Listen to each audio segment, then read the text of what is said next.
Glad to hear that, Yeah, dude. still catching up and binging a lot of stuff. I just got caught up on Stranger Things. I watched Oh, season 4. nice. Oh, yeah, how Yeah, was it? Was it good? Did you like it? generally yes. Um, the short version is I think most of the Stranger. Have you seen season 4? I stopped at season 2. Okay. Well, Wow. the Okay. mall one, the one Ah, where they that's were like, 3. oh, okay, there you go. All right. So you're almost caught up. Oh, okay, nice. Um, yeah, it's good, but I feel like the other seasons are really consistent. Like, season 1 is like S tier all the way through. Like every episode is just as good as the last one. Same thing Hmm. with like 2 and 3. They're all consistent. I don't think 3 is quite as good as 1 and 2, so it's Uh-huh. like solid B plus for me all the way Yep. through. Yeah. This season 4 is like it's all over the map. There's like Oh, wow. moments and episodes that are like the worst in the series Uh-huh. of like all the seasons, and there are moments and episodes that are like the absolute best. I think the final episode of season 4 is the best in the entire series. It's so good. It's Oh, just oh, oh. remarkably good. So really hit and miss. And then there are Uh-huh. other things in there that I'm like, that's really stupid. Like that falls well below Stranger Things quality, the Uh-huh. typical Stranger Things quality level. But on the whole, yeah, it's awesome. I would recommend it for sure. Nice. Nice. I remember the first time Chris Mays introduced me to it. He's like, "Can you come watch it with me? Cause it's like really scary." I'm like, Really? Is it that bad?" And then he's like, "Yeah, it's like creepy, man." I'm like, "All right." And then when I watched it, I'm like, "Ah, it's not that bad. It's not that scary, man." Yeah, that's interesting because I had a similar experience being in Chris. Well, I, being in the position of somebody telling somebody else that it was scary because I was dating Janet at the time, Uh-huh. and she specifically told me like, don't recommend things to me that are scary. Like I'm tired of watching scary stuff. And I Uh-huh. was like getting way into Stranger Things, like, oh man, this is so good. I want to recommend it to you, but also it's kind of scary. So I don't know if I really should. But I guess she had heard enough buzz that she just watched it anyway, and then she had your same reaction. She's like, oh, that wasn't that scary. Yeah, yeah, yeah. I was like, "No, it's not like I don't know, like Final Destination scary, or any Mm, other, scary thing. I mean, it's the underworld or whatever. It's like, come on, the that's upside made down. up. Thank you. The upside down world or something. I forget what they're called. Yeah. It's like the horror and scary stuff is like an ingredient in in the recipe that makes Stranger Things. It's not the main ingredient. It's just like, a seasoning that's in there. It's like, oh yeah, Right. every once in a while you get a little bit of spooky thing happening. Yeah. Well, let me ask you, like, for all the good shows out there, like scariness is just like an element of why we watch stuff. But would you say like we watch things is to see people change? For example, like the characters to be developed or characters to interact with one another. Is that what sets apart like a good show or a good movie from one another? It's just the interaction. Because I mean, talk about like a low budget film versus a super high budget film. There are some high budget films that fails because the dialogue is sappy and shitty and really corny and shit versus like a $10 budget film. It's really engaging because of the interaction between people and how the characters develop and how the situation plays out. Do you think that's the reason why people are more engaged into a certain show than others? For example, like, you know, I haven't seen it yet, so again, no reasonable judgment. Like The Rings of Power versus House of the Dragons. Was it because I know pacing is definitely one of them, but I haven't seen it, so I have no idea. Like the characters' development and the characters' interaction. Because I know House of Cards is like, holy shit, it's all about characters interaction. You take dragons out of it, it's still a great fucking show. Well, I mean, there's a really long and complicated, nuanced answer to that question. But if I had to pick like just one thing and just say Hmm. this is the thing that makes the difference between a show that's engaging and a show that's not, I if I had to pick one thing, I would say that that would be believability. If you believe the world is self-consistent and those characters are really there and they're really existing in that world, um, it's going to be engaging. As soon as the writers or the filmmakers or whoever does something that breaks that believability, that interrupts your suspension of disbelief, that's when you start to like disengage and Oh, yeah, you're you're right. right. You're right. So if I had to pick one thing, that's what I would say. But there's a whole bunch of other things that we could talk. Which you mentioned, you touched on a couple of those already, like character growth and character interaction and dialogue, and But really, as long as it's believable and the world is interesting to you, it'll be engaging.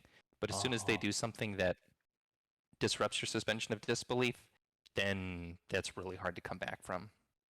So, so I know you said you liked the ending of Game of Thrones, right? The last two episodes, because that's the where everyone kind of like said "fuck you" to Game of Thrones is when didn't. Oh shit! Did you watch it? Wait, House of the Dragon or Game of Thrones. original OG Game of Thrones? OG Game of Thrones. Yeah, I watched it. I don't remember liking the last two episodes though. Okay. Um, I don't yeah, because remember if I you was pretty liked much it on board or. with. Yeah, I think I was pretty much on board with everybody that the last two seasons of that show I thought were not great. Uh-huh, uh-huh, uh-huh. For me, it was the last two episodes where didn't you finished it, right? I don't want to Yep, spoil it. yep, yep. Okay, yeah. Like Daenerys She, just like she goes went crazy bat for no she reason. just goes crazy and just burnt it all down and it's just like that Completely flies in the face of everything that we know about that character leading up to this point. Why we were cheering her on, like, yeah, she's yeah gonna be yeah this righteous, moral queen who's gonna liberate all these people, and she's just killing innocent. Like, yeah that what? when you said believability, that just kind of like I was like, holy shit, you're absolutely right. I mean, flying dragons, that's one thing, but when the girl goes she's for whole 8 seasons she's like a certain way and all of a sudden she turns like that and just destroys everything. That to me was not believable, and that's what Right. made me go, well, fuck you, Game of Thrones. It just switched just like that. It was so quickly, and yeah, I think you're absolutely right. Holy shit, I never actually thought about that before. um wow. Huh. Well, there you go. Okay. Okay, Getting a there you lot to go. think about now. Yeah, yeah, cause I always wondered what it's like why are some films so, engaging and so successful, whereas other films aren't that successful? And the believability is I never thought about that before. It's so obvious, but I never thought of it yet. So that's interesting. Yeah, and I don't completely know why. I mean, maybe if I had to field a hypothesis, because I'm a firm believer that the whole like storytelling apparatus in our brains that we're like hardwired for story is like a survival mechanism, and the believability thing is probably also hardwired in as a way for us to like detect bullshit. If somebody's telling us a story and we're Mm. like, this person's lying to me, like this isn't like, wait a minute, that conflicts with something you said happened earlier in the story. Like that doesn't make any sense. That's probably also built in so that way we know don't listen to this person, because if you follow this person's story, you're actually going to learn an incorrect lesson that may damage your survivability out in the world. Whereas if it's completely self-consistent and believable, and we're like, yeah, actually, I completely believe what this person is telling me. That's a real story. That really happened. That was the lesson or the moral to be learned. Mhm, That mhm. benefits me and enhances my survivability. But if it's the other way, if that person is telling me something that is not self-consistent, uh, the bullshit radar goes off, and that's when that circuit gets interrupted. Say, nope, fail safe. Yeah, yeah, yeah, yeah. Yeah. Wow. Okay. Yeah, cause I like don't know. no, cause like House of Cards or not House of Cards, House of the Dragon, Stranger Things. those are really, really good shows. And because the reason why I think it's a good show is because of all the, again, like the character growth and the interaction of the characters, as well as, what happens in the situations that they go through, the journey that they go on, makes it a lot of fun, right? Um, Same thing with like what we talked about, the Avengers and all the MCU films. Like it's so much more fun watching them, all the like Iron Man talking to Captain America. That's when it's actually a lot of fun, and they don't have to do a lot of fighting. They have to do is just, one of my favorite scenes in Ultron was just them sitting in the little party and just talking and chit chatting and trying to lift up the hammer, Yeah. and Hmm. that was cool just to see them hang out and have a drink together and not necessarily go into battle. I mean, that's cool and all, but just to see the character development, I think that would be a lot more. I want more of those moments, to be honest, and not really. Uh, I guess that's what drama is. What is just talking to people and not having like a super space battle. Um, Right. yeah. Okay. Mm, Yeah, I'm completely in agreement with you on that. I feel the same way, and I get really bored during a lot of action sequences and fight sequences when it's just right. two people beating the shit out of each other. I'm like, Yeah. can we just skip to the part where something meaningful is happening or there's actual like consequences? Because most of the physical fighting is like, well, I already know, Captain America's gonna beat these thugs. Like they're not gonna kill him. They're not gonna Right. mortally wound him or anything. Like Right. just get it over with and get to the things that really do matter, like the scene with him and Tony Stark where they're fighting about something, and I'm like, oh man, actually there may be consequences here because I know those two characters are really, hot-headed and they've got strong personalities and Right. they might get into an argument and piss one another off and then, end up Yeah. with Yeah. the Civil War movie. Yeah. Um, That's why I that's love way this. more interesting than like watching Captain America beat up, four guys who are Right. just like, mercenary dudes. Like, Yeah. okay. As Eh, long as they don't spend too much time on it, if because some of it is kind of cool, like, oh man, that was neat. Like he did a side kick and kicked that guy out the window. Like, sure, 5 second, or mhm, actually that's mhm. probably like a second and a half of screen time. Sure, no problem. Right. That's fine. Right. When you're watching like one of those mindless fights for like a minute, I'm just so bored. For me, when there's fighting, it's like a dance. I could totally just watch fighting for hours on end. I love like the core. It's like a dance, like like Jackie Chan or Jet Li or Donnie Yen. Hmm. Like when they're fighting, it's like a beautiful dance and so well choreographed. I'm totally down with. I want fighting. I want violence in my movies. But also I also want meaningful dialogue as well. By the way, we're streaming. And Litos, hello, good morning, hello, Lidos, hello. Litos, Um, hey. when the fighting is really well choreographed like that, yes, I agree with you. It is like watching a dance, and it's impressive to watch the human body doing those things and to watch Hmm. these, physical bodies interacting. Um, and so, yeah, I like there are certain fight scenes when they're done in such a way where they really show you what's going on. The camera is far enough back where you can actually see the person doing the movement. You can see the consequences of this action and that reaction. That I'm totally into. But when it's like super shaky cam and it's getting like right and you're seeing just like elbows and fists and things and Yeah, like I can't even tell what I'm even looking at. Like I'm gonna go get a sandwich. I'll be back when yeah, this is over. yeah. Well, and I was gonna say that's one of the reasons why I really like Civil War, is because you get two two good groups of people, battling each other. You don't see that. That's like the ultimate conflict is like fighting amongst your allies, and they go all out and fight each other, and I think that's like so cool. Hey, Richard, how are you? So, Richard, good evening. Good Good. evening. Am I there? There I am. Hey, There you Hey. are. How's it going, so man? Wow, pretty good. really clear camera. Yeah, I'm on the phone. Yeah, there it's you good. go. Have you been, Can't. He's a man? winner. The phone is good. I can't complain. I I have to hold it. I have a phone holding thing. Oh. but it's not. It's just my hand. Not fancy right now.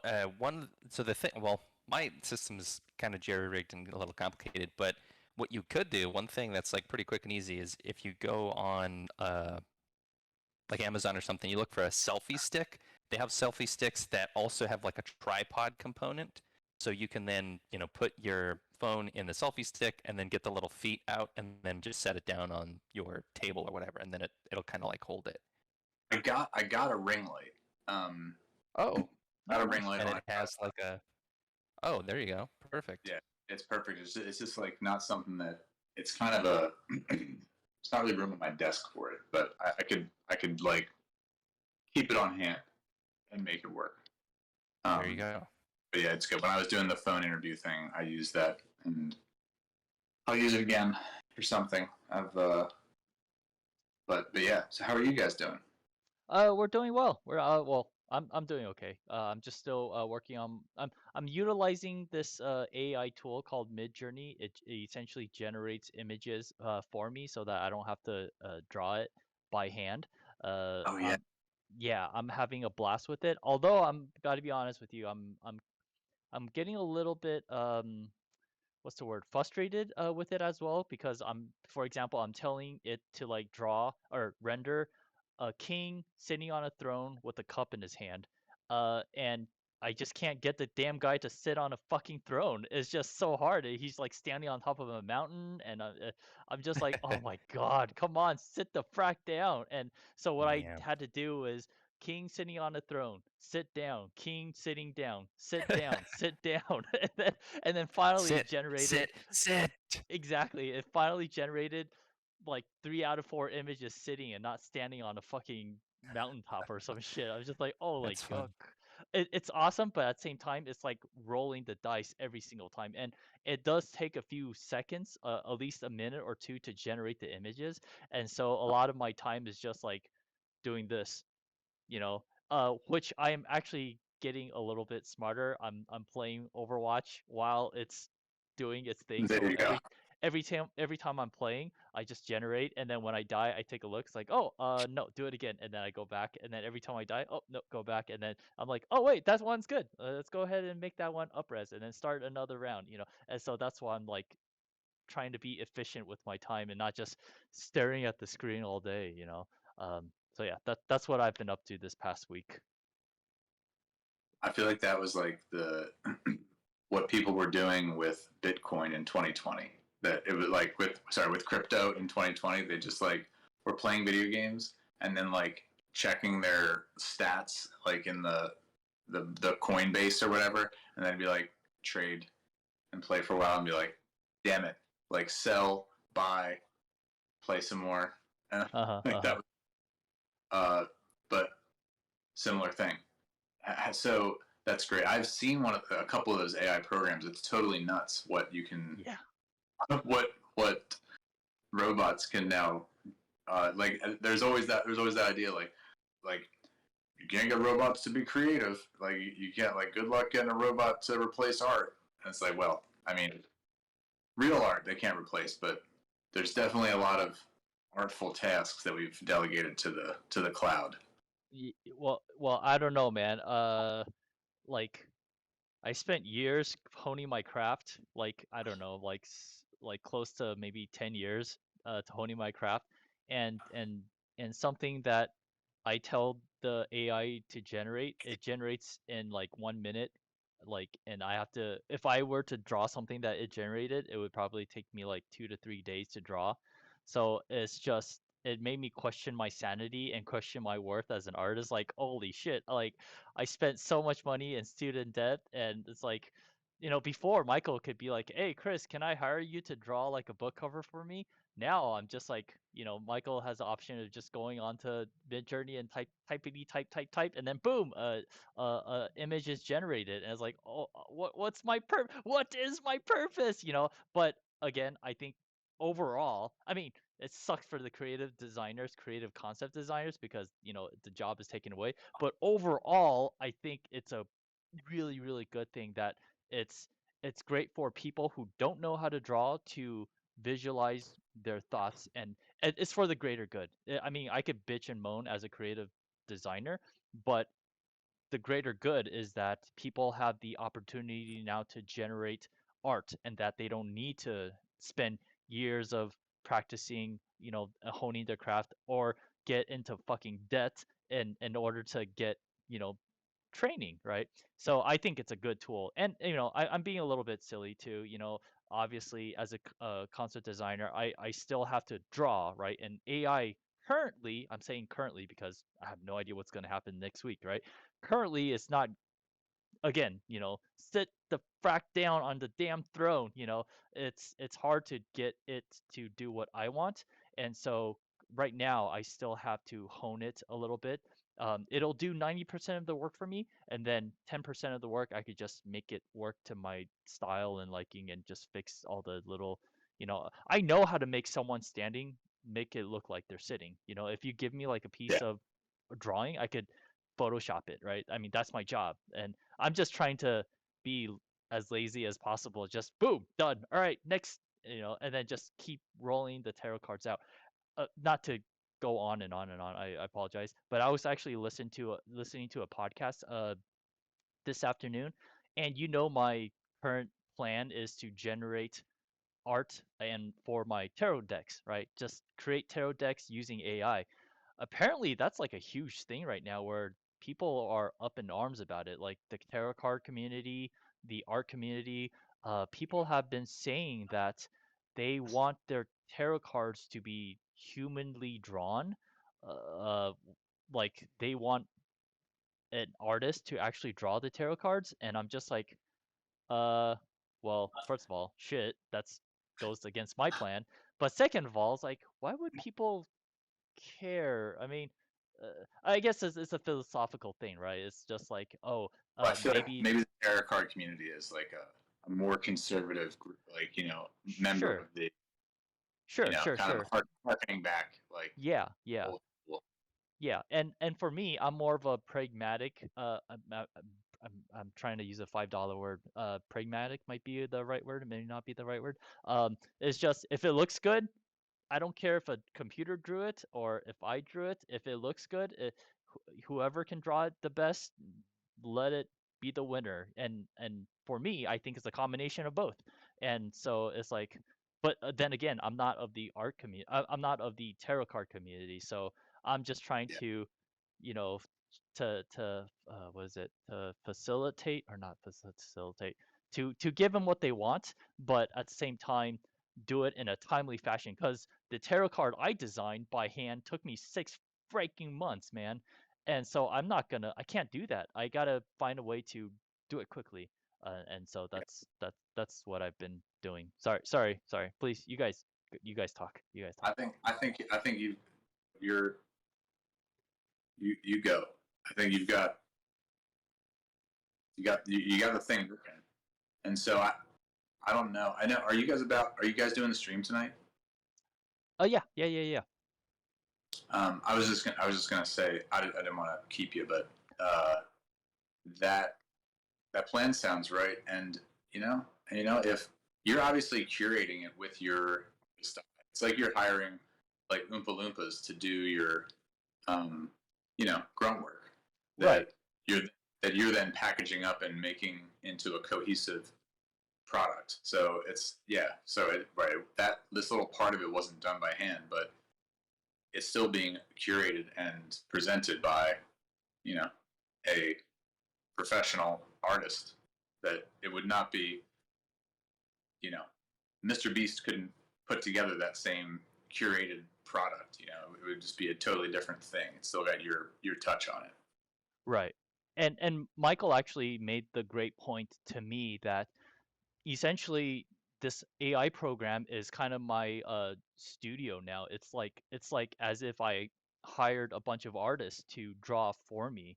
And so I can be the creative director and not have to be the guy who sits down in the back of the room and draws everything that the creative director wants to draw. So I could create more stuff. I could send my art direction to the studio, or to the AI program, and essentially it'll churn out what I want, so that I don't have to think about the idea. I could just think about it and just let the AI draw it and get it as close as it can, and then I'll be the artist and fix it up and touch it up.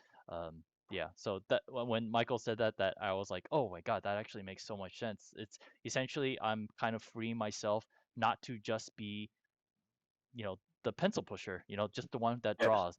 But now I can just think of many things, do like steampunk version or medieval version or an Asian version or different things. And again, like if this AI thing helps me to speed up the process, I could generate more decks out, once a month, and yeah, I don't have to wait like 6 months in order to finish it because that just takes way too long. Yeah. I think that sounds like a solid plan. Like Michael said, you're acting as an art director and you're using a Right. tool just like Photoshop. It's just another tool that Yeah. does heavy lifting for you, so you can be the curator. Right. The director. Right. Um, well, Michael, I want to ask you, is it okay if we just chat for this show? I mean, I think what we're talking about it's kind of interesting, and I also kind of want to see what how Richard is doing. We haven't uh spoken, or I haven't spoken to him in such a long time. But yeah, how are you doing, Richard? Any updates on your end? Uh, it's doing good. I have professionally just. I think I'm kind of get an idea of what I'm trying to do. Like, like I know the job that I've got, and I think now I'm getting a scope of where I could take it or where it could take me. Um, and so I've been doing my kind of projects have been these short like videos that are aimed at explaining things with visual aid, uh, and that's been cool. Like making these visual kind of flow charts and things that kind of explain the way that this stuff works that I'm training people on. And so that's been really fun. I'm kind of getting into this role of being a teacher Nice. that's new for me, and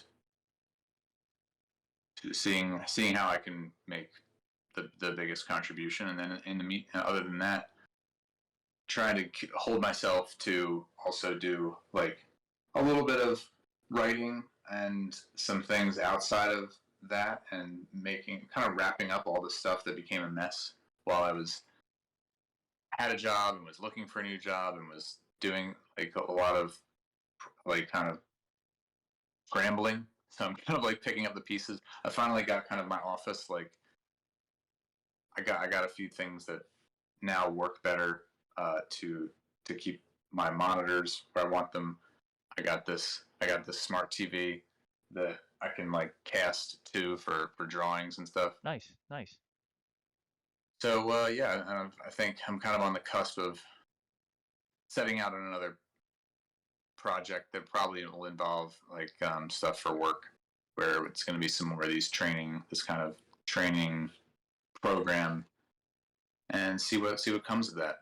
Nice. So yeah, so a lot of some quiet, like the quiet time I've been doing, like these like visual aids. It's been felt really good to do because it's a lot of drawing and diagramming and kind of getting things lined up and like working on layout, which I really like.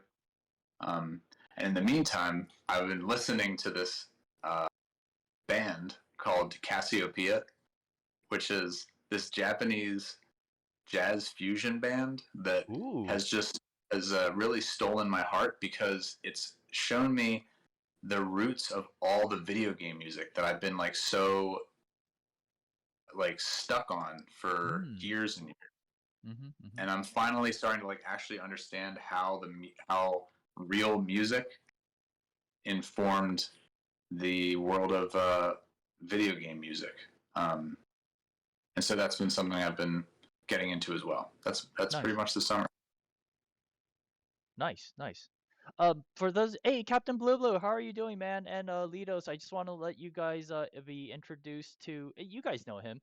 He is Richard. He is AKA Totoro versus Sephiroth. Is that what was it? Yes. Sephiroth. Yeah, yeah, Yep. yeah. So yeah, we're doing a little bit things differently today. We're kind of just just chatting and getting caught up because I haven't spoke to Richard enough for quite some time. And yeah, Richard, feel free to stick around as long as you want. And we're just chatting. Cause now we're done with the game. We we kind of can relax a little bit, and I just think just catching up and chatting is nice. But Captain Blue says Totoro. Yes, Totoro does have a face, and this is the I do. beautiful face. Hey, Captain Blue Blue. Yeah, It's great to see you. yeah, yeah. And it's great to show myself to you. And that Good I for look you I to look see forward to me. one day. I look forward to one day seeing you. Yeah, yeah. But yes, Michael, how are you doing, man? What have you been up to this past week? Uh, Not going back to work. That's for sure. I was supposed to. My original plan was to take 1 week off where I was like, okay, it was, all hands on deck, race to the finish to get that game done. Like, I mean, I was working on that thing way into the late night hours on Thursday, so that way I could, put it in the Dropbox for Friday. And then I was like, okay, after that, from Saturday to the following Sunday, no work, just hang out, do fun stuff, relax, sleep as much as you need to. But then after that, starting on that Monday, which was this past Monday, back to work. Um, yeah, that didn't quite work out. I'm still in a bit of a yeah, and I'm slowly starting to put some pieces back together and be a little bit more productive. But really, I've just been binging a lot of content on Netflix that I had heard about over the past year, but just didn't have a chance to get to. Like Arcane was one of the things that I'd heard about. Squid Game, um, this anime called Agretsuko, which is amazing. Didn't expect that to be as good as it was, but it was. And then this past, I think the past 2 or 3 days, I watched all of season 4 of Stranger Things. So I'm totally caught up there. Nice. Yeah. So watching a lot of stuff. Spending a lot of time introspection or introspecting as well, and trying to figure out where I'm going, what's happening next. Because boy, I tell you, doing something of the caliber of the game that we made in the way that we did it, there are so many lessons to learn there that I don't think you can get from any other format other than being in the trenches, doing a thing like that, and then really seeing at a very raw level, oh, that's what this is. That's how this works. This is how I work in that environment, and so on Right. and so forth. So, yeah, a little bit of combination, or I would say it's like 80 to 90%, you know, sleeping and watching Netflix, and about 10 to 20% sitting down, writing, journaling, Nice. taking walks, and thinking about stuff. Oh, and I'm really trying to get my exercise routine back in order. But man, Nice. exercise it's tough. I still can't get yoga to be. I can't get my heart rate up high enough for it to count as cardio. So I'm still having a supplement, but I don't know. Anyway, yeah, that's Yeah. kind of No. what I've been up to. Yeah. Thanks for sending me the yoga videos. Oh yeah. To be honest, I haven't watched it yet. I still got to watch it and do it. I've been just sitting on my ass trying to get the AI thing to work. But Mm. going back, what you said about what you learned making this game, is it something that you're going to tell us in your book, or is there anything that you can share with us? Like what are some of the things you learned that we had to in order to do it, in order for you to get the learning? Um, can you Um. share something about that, or are you saving it for Sure. your book? Well, no, no, no. I mean, there are a lot of things that I've learned from this that are going to go into the creativity book. But there's, and I could talk. I mean, I could fill up several whole shows probably just ranting or just rambling about Oh, things you that said I've learned ranting. and You thoughts said that I've had. ranting. Ranting is the word. Yeah. Well, I rant and ramble. I'm a wow, man. Now the words escape me. There's a word for like a double thing. I don't know. But anyway, yeah, I'm happy to rant and to ramble in Mm-hmm. great detail and at great length. Um, What about raving? I'm ranting, Mm. raving, rambling, get on a soapbox, you name it, I'm Nice. there with a megaphone. Um, if I'll just like pull one out of the hat though, just to give you guys a little something. Probably the biggest thing that I have learned from all of this is can be summed up in the simple phrase, you can do anything, but you can't do everything. Sure. I have spent a whole hell of a lot of time in my life really chasing down this idea of being sort of like a one-man army, of finding a thing that I can do that I don't need to rely on anybody else. Like I can do this one thing and I'm going to do it all myself. Um, and even in the course of like this game that we just made, the other day I went back and I was watching some of our pre-Creative Tavern streams to see Oh, kind of like where cool. things, yeah, where things kind of like had originated. And in in one of those streams, I kind of like floated the idea, like, oh yeah, a video game, and like here's kind of how that would work. And I think I could handle the game design, and Chris, you could handle the art stuff, and we just need to find a programmer for it. As long as we have that third person, then I think we could do it. Lo and behold, I end up just doing that because that's just this thing, this white whale I've been chasing for so long is like needing to do it myself. And what I've realized from the game and then being in this place post game where I'm, consuming all this like really amazing artistic content that I've been missing out on for the past year because I've been so focused on like, don't have time for that right now, got to stay busy. Particularly with Arcane, watching that, seeing how mind blowing that show is. It's so, so good. And then watching, and I'm still not done with it, but watching the making of on YouTube. They have like this 5-part series where they talk about how they made the game.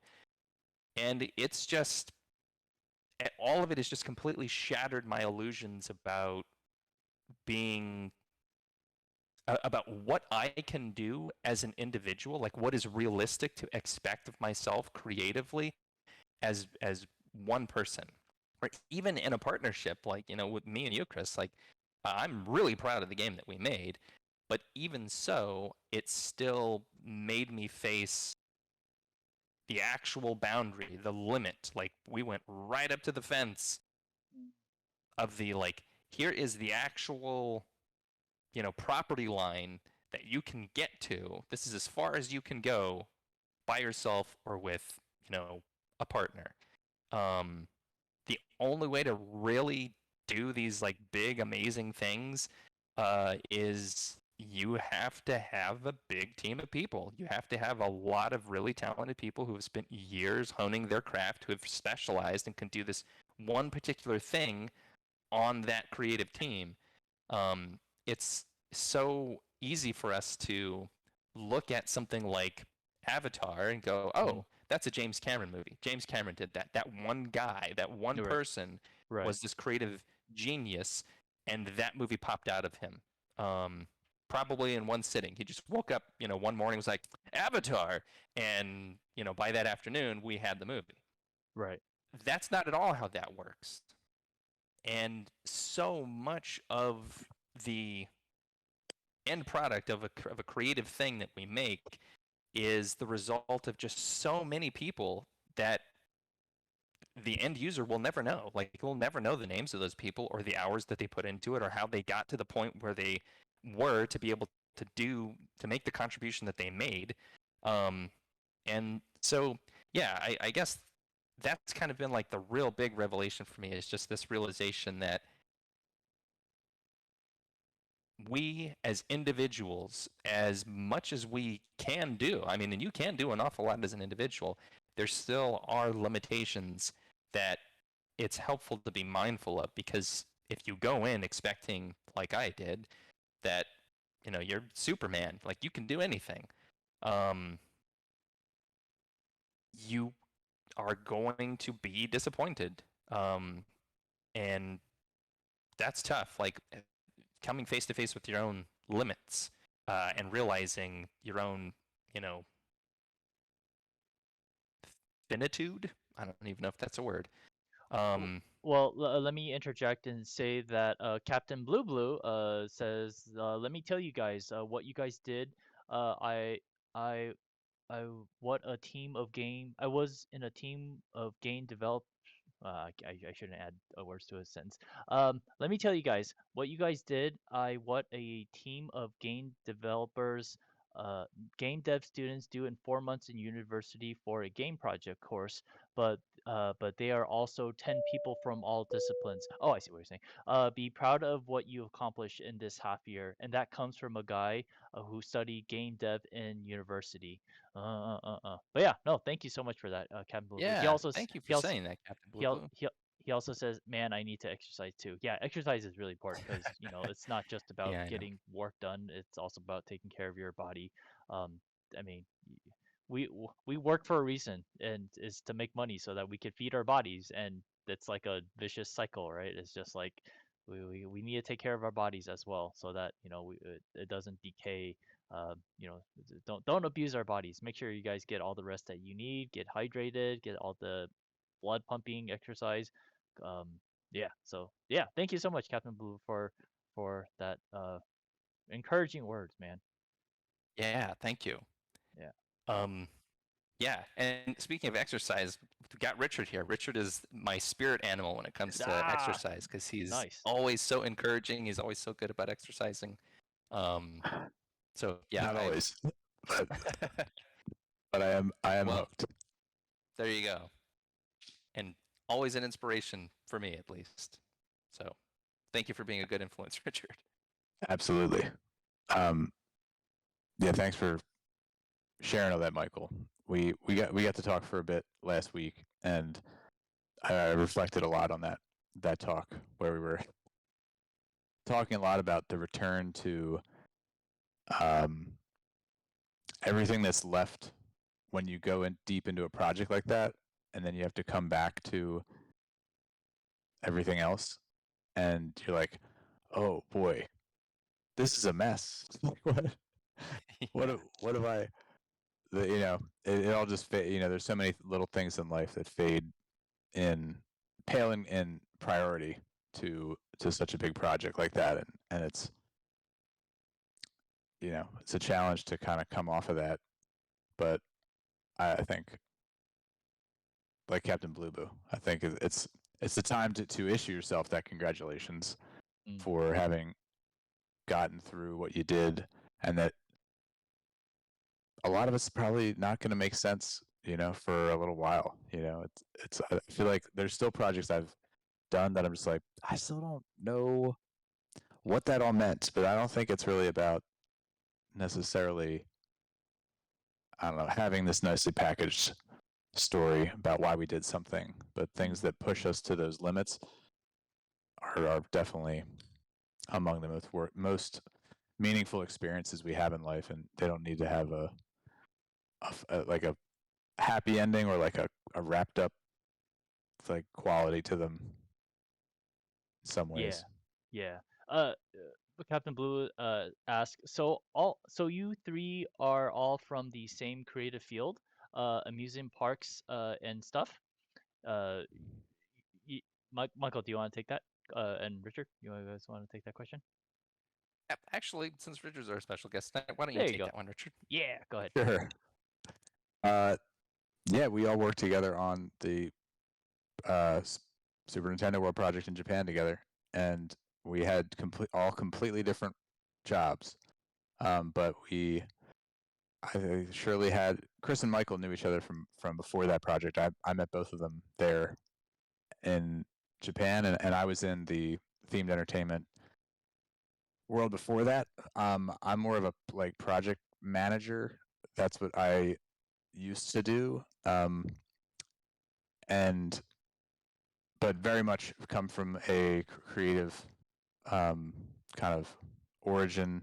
Went to art school, went to I've always kind of been on the projects that involve some aesthetic and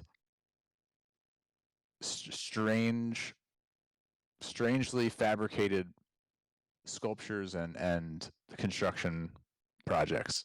Like that's kind of been my theme. And yeah, long story short, that's where we all became friends. And I think we've all kind of been on numerous parallel paths since that project, during that project, and since, to kind of encourage each other, cheerlead for each other in our further development of like, hey, how do we do the most excellent creative projects possible? And we the journey continues. Yeah, and yeah. My answer is yes. I had the opportunity to work with these fine gentlemen. I mean, we were essentially sitting in the same cubicle at one point, like in that space near the stairs, Yeah. right? Right. Yeah. And Right. Yeah. y- Yeah. We were. yeah, and it was really really cool. I mean, I knew Michael, but I didn't really know Richard until I moved into that cubicle, and then I was just, because when he's talking, you could hear stuff, because we're in that open cubicle setting, right? And then there was one day I think you still remember, Richard, when you and some other guy were talking about some Cylons. From what I heard was Yeah. Cylons, and I'm like, the fuck are they talking about Cylons for? And then I was like, hey Richard, are we doing something with Cylons? Did you say Cylons like from Battlestar Galactica? And then I forgot what you said, but you corrected me. He was like, no, it was something else. And then that's when I learned that you also like Battlestar Galactica, and then that's when we started becoming, more friends and coworkers because we had this nerdy background, I guess. Yeah. Yep. It was yeah, and we were actually working very closely on a few very challenging parts of the project, and I think we all uh have that to carry us along. I always remember Chris's last day in Japan, or maybe it was not your last day in Japan, but it was your last day working with us, and we tried to sneak you. Did we successfully sneak you into Yes. that scene Yes. where your Yeah. mural was Yeah. up Yeah. on the Yeah. wall? Yeah. Yep. Whoa, you guys actually sneaked me in? I didn't know I was snuck in. I thought, I don't know. I feel like it was tough to get him over there. Like it was just always hard to get out of the office, right, Michael? Like oh, sure. we're Yeah. I think it was Yeah, just 'cause I something think like we have to, because they were, because it was like in progress. They didn't want anyone like Oh. in the way, and Oh. I think you didn't technically have you didn't do the site training, I don't think. Oh, I see. And so but is that true? yeah, that is true. But because I had confirmed this with, I think, Hero, um, as long as that person is accompanied by somebody who has done the training and they never separate, then it's okay. Yeah. So Yeah, that's and how we got around it. nice. And I had previous training from other construction facilities too, so I don't know if that counts. That probably doesn't count, but I'm gonna say it counts. That was the safest construction site any of us would probably ever walk on Yeah. on Oh. set. Oh my And gosh, yeah. you Safest know, and cleanest. cleanest, Yeah. safest, most mild mannered. Right. Yep. That like yeah. So that was but things like that kind of always come back to me. And Michael's presentation on financial independence that he gave as a lunch and learn, where Oh my God. he used Chris as a um as the constant example of how to explain financial scandals. And Yeah. and Yeah. he was like, well, let's just imagine like you're gonna give all your money to an investment company to invest for you. Well, that could be someone of really unscrupulous nature, like Chris Lee over here, who gets Yeah. embroiled in a scandal. and then all your money's tied up Yeah. with this untrustworthy group that you don't know well enough. And here's the way that you can invest your money on your own. That's really simple. And I I think remember that. he convinced Chris and I to. I think maybe we were the only people that read it, but read a really important book that we all talk about Yeah, from yeah, time to yeah, yeah. time, Yeah. called The Simple Path to Wealth by J.L. Collins. But anyway, Yeah, things like man. that welded us together somehow. Exactly. Like that lunch meeting, Michael, your presentation probably saved my investments. It's probably the reasons why Right. I'm gonna have like money in the bank or in the future is because of your 30-minute lunch meeting. Cause, yeah, if you guys, Captain Blue Blue, if you're the only one probably listening right now, but yeah, like, I put my money, with, UBS, uh, the investment company, and Michael made a statement saying like, oh yeah, if you're in like a really high, or if you put your money with like really well-known investment corporations, you got to be very careful because they take like, let's say 4% or something percent of your investments, and then, as fees and everything. And I was just sitting there. I'm like, wait, I'm part of that investment firm right there. It's like UBS. It's a large corporation, and my money's all in there. And then later that night, I actually looked through all my investment papers, and just to see how much money I actually made from the point of me putting the money, every single year into that company. And lo and behold, I realized that yes, Michael was absolutely fracking right. They were taking fees from me, and because they were taking all those fees away from my profit, my growth was only for, let's just say I put it in maybe 10 years ago, and within the 10 years from that point till the year that I was, looking at, right, when I was in Japan at the night when Michael gave his presentation, um my investments did not go up at all. Or it did, but it was like it went up maybe, what is it, like $1,000 for that X amount of years. And I'm just like, wait, that doesn't seem right. I should get more money. I should be making more money. Money should be making more money. So what the hell's going on? And then I realized that every single year they would take like at least 4% bite away from my profit, and then I got to start from the bottom. Michael probably could probably explain it a lot better, but I was like absolutely floored. I was pissed. I was so upset. I called my aunt. I was like, "Why did you introduce me to this UBS? Don't Did you know that they had like all these fees and everything?" And then so from then on, in while I was in Japan, it was so hard like trying to switch from UBS to Vanguard and not me having to be there and everything. But thank God I transferred all my money from UBS into Vanguard, with a mutual fund with very, very um, oh God, what's the word? Um, Michael, help me out. There's like they don't Expense charge fees. ratio? Say it one more time. Expense ratio? Uh, yes, yes. Fees? Fees. Yeah, it's like they have really, really like 0.05 fees or something like that, and versus like point Yeah, that's the 0.5, expense ratio. versus like 5%, and it makes such a huge difference. And now, so I'm actually now making, money growth, and in Vanguard doing mutual funds with VTSAX, and all thanks to you, Michael. And yeah, thanks, Richard, for reminding me of that, that meeting that changed my financial future forever. So I don't know, Michael, do you want to talk a little bit more about how you changed my freaking life, man?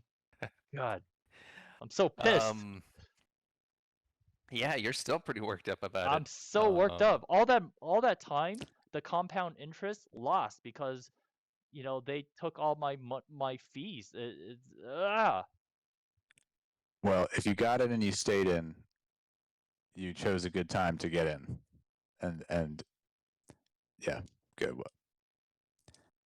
Because who knows? Who knows what it would have done like in that time? You know. Yeah, Yeah, I mean, yeah. That's the thing. You can't predict the future, right? Well, I could mitigate the loss of my fees had I known. Exactly. If Michael gave me that presentation 10 years before when he gave it to me, then I would have so much more money now in the investment, the what is it? The IRS, not IRS, IRA. IRA? IRA. Yeah. So, for those of you guys watching, please, invest your money in, the mutual funds. I'm not an investment person, but I've just been through it and I lost a lot of time. Time is what I lost. And the whole compound interest thing. So, yeah, I'm still bitter, man. But yeah, thank you so much again, Michael. Sorry, I don't mean to rant. It's just when you discover It's a you've good been story. when you discover you've been ripped off, I mean, like that's not really ripped off. It's just I didn't know what I was getting myself into. No one really educated me. And it was just like my aunt and through my mom and my uncle was like, "Hey, why don't you go to this UBS guy? We have a family friend there." And now I'm like, if he was a family friend, why wouldn't he warn me about this shit, man? I mean, he like doesn't he have a fiduciary? What's that word? Fiduciary legal thing to help Responsibility? responsibility to like tell me, oh yeah, by the way, since you're a family friend, I'm gonna let you know you should not invest with us because we have really high fees. Well, screw you, man. Why didn't you why didn't you tell me that? It's like, come on. If we're family friends, you should let me know. There's fees. Let me invest. You should go invest in Vanguard, mutual funds. No, not a lot of fee. Why didn't you tell me that, man? It's like, screw you, dude. And thank you again, Michael, for telling me. Sorry guys. I'm still bitter. I don't want you guys to lose It's money. good. So Michael, please in a very short response, how would you tell people to save money and not do what I did? Sure. Well, Give them the three rules there, Michael. 3 rules coming up. Let me preface that by saying, for a lot of people, they just don't want to think about their finances. And they hear expense ratios and index funds, and they're like, I don't want to. I'm going to pay somebody else to deal with that. I'm just not going to think about it. And for some people, they're okay with that, and they know that they're losing money because that financial manager, Chris, does have a fiduciary responsibility to the investment firm, not to Right. you, the customer. Yep. So they need to make sure that the company that they're working for makes money, not the customers, because it's an extremely lucrative business for them, not for the clients. Yeah, it's bullshit. But Sorry. the nice thing is, if you do want to unplug and learn a little bit about finances yourself, it doesn't take that much to know enough um, to be able to manage your finances yourself in a way that will prevent you from getting taken to the cleaners, or at the very least, to allow you to have the maximum growth potential. Because, yep, the future is unknown. The market's going to go up and down. That's uncertain.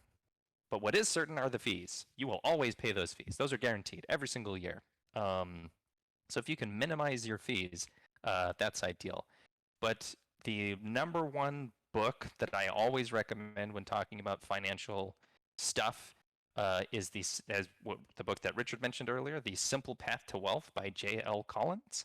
And the super short version of his philosophy on money is he's got 3 rules.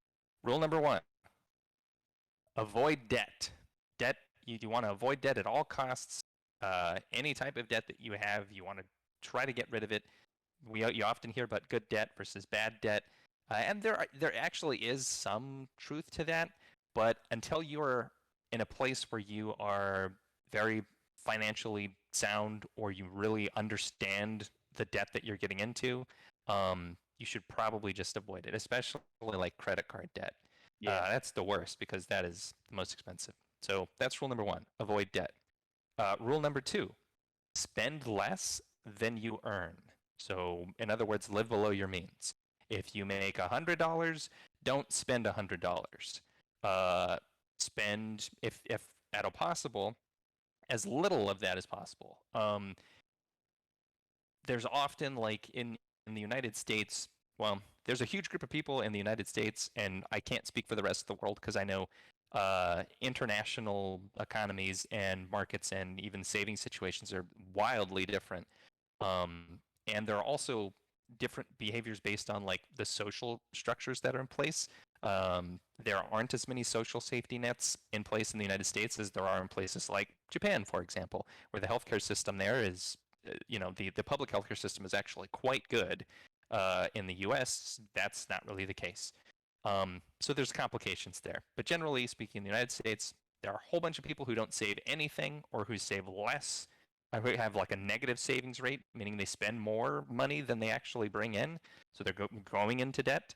And the people who are considered like good savers, like really just killing it, save between 5 to 15% of their income. JL Collins' recommendation is to save 50% of your income, half of it if you can. That's pretty tough to do for a lot of people, but that's kind of like your goal. If you can save that much money in a couple of years, you're going to be really rocking and rolling. So rule number 1, avoid debt. Rule number 2, live below your means, spend less than you earn. And rule number 3, what you do with that savings is invest it. So invest the rest is rule number 3. And investing is a pretty complicated, scary thing for a lot of people, but it doesn't have to be. The simple rule, at least if you're in the United States or you live in a place where you have access to Vanguard or some other mutual fund company, is to invest in index funds, low-cost index funds. And the reason for that is because the stock market goes up and down. Individual companies, their value goes up and down. Like with the example that I use in that presentation, Chris being the CEO of, his AI art company, maybe, he gets an intern one day and there's a horrible scandal with the intern and there's a lawsuit. Oh, no.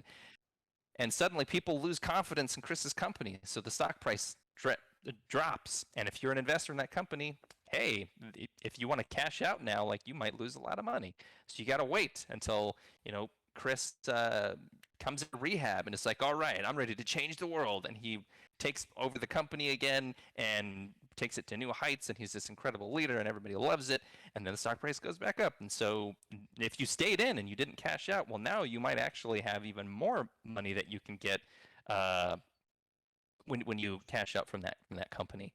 You can't really predict those things. The only thing that is certain is the entire economy over time does go up. And it's not like a perfect straight line. I guess for you guys it's probably this way, but it kind of does this.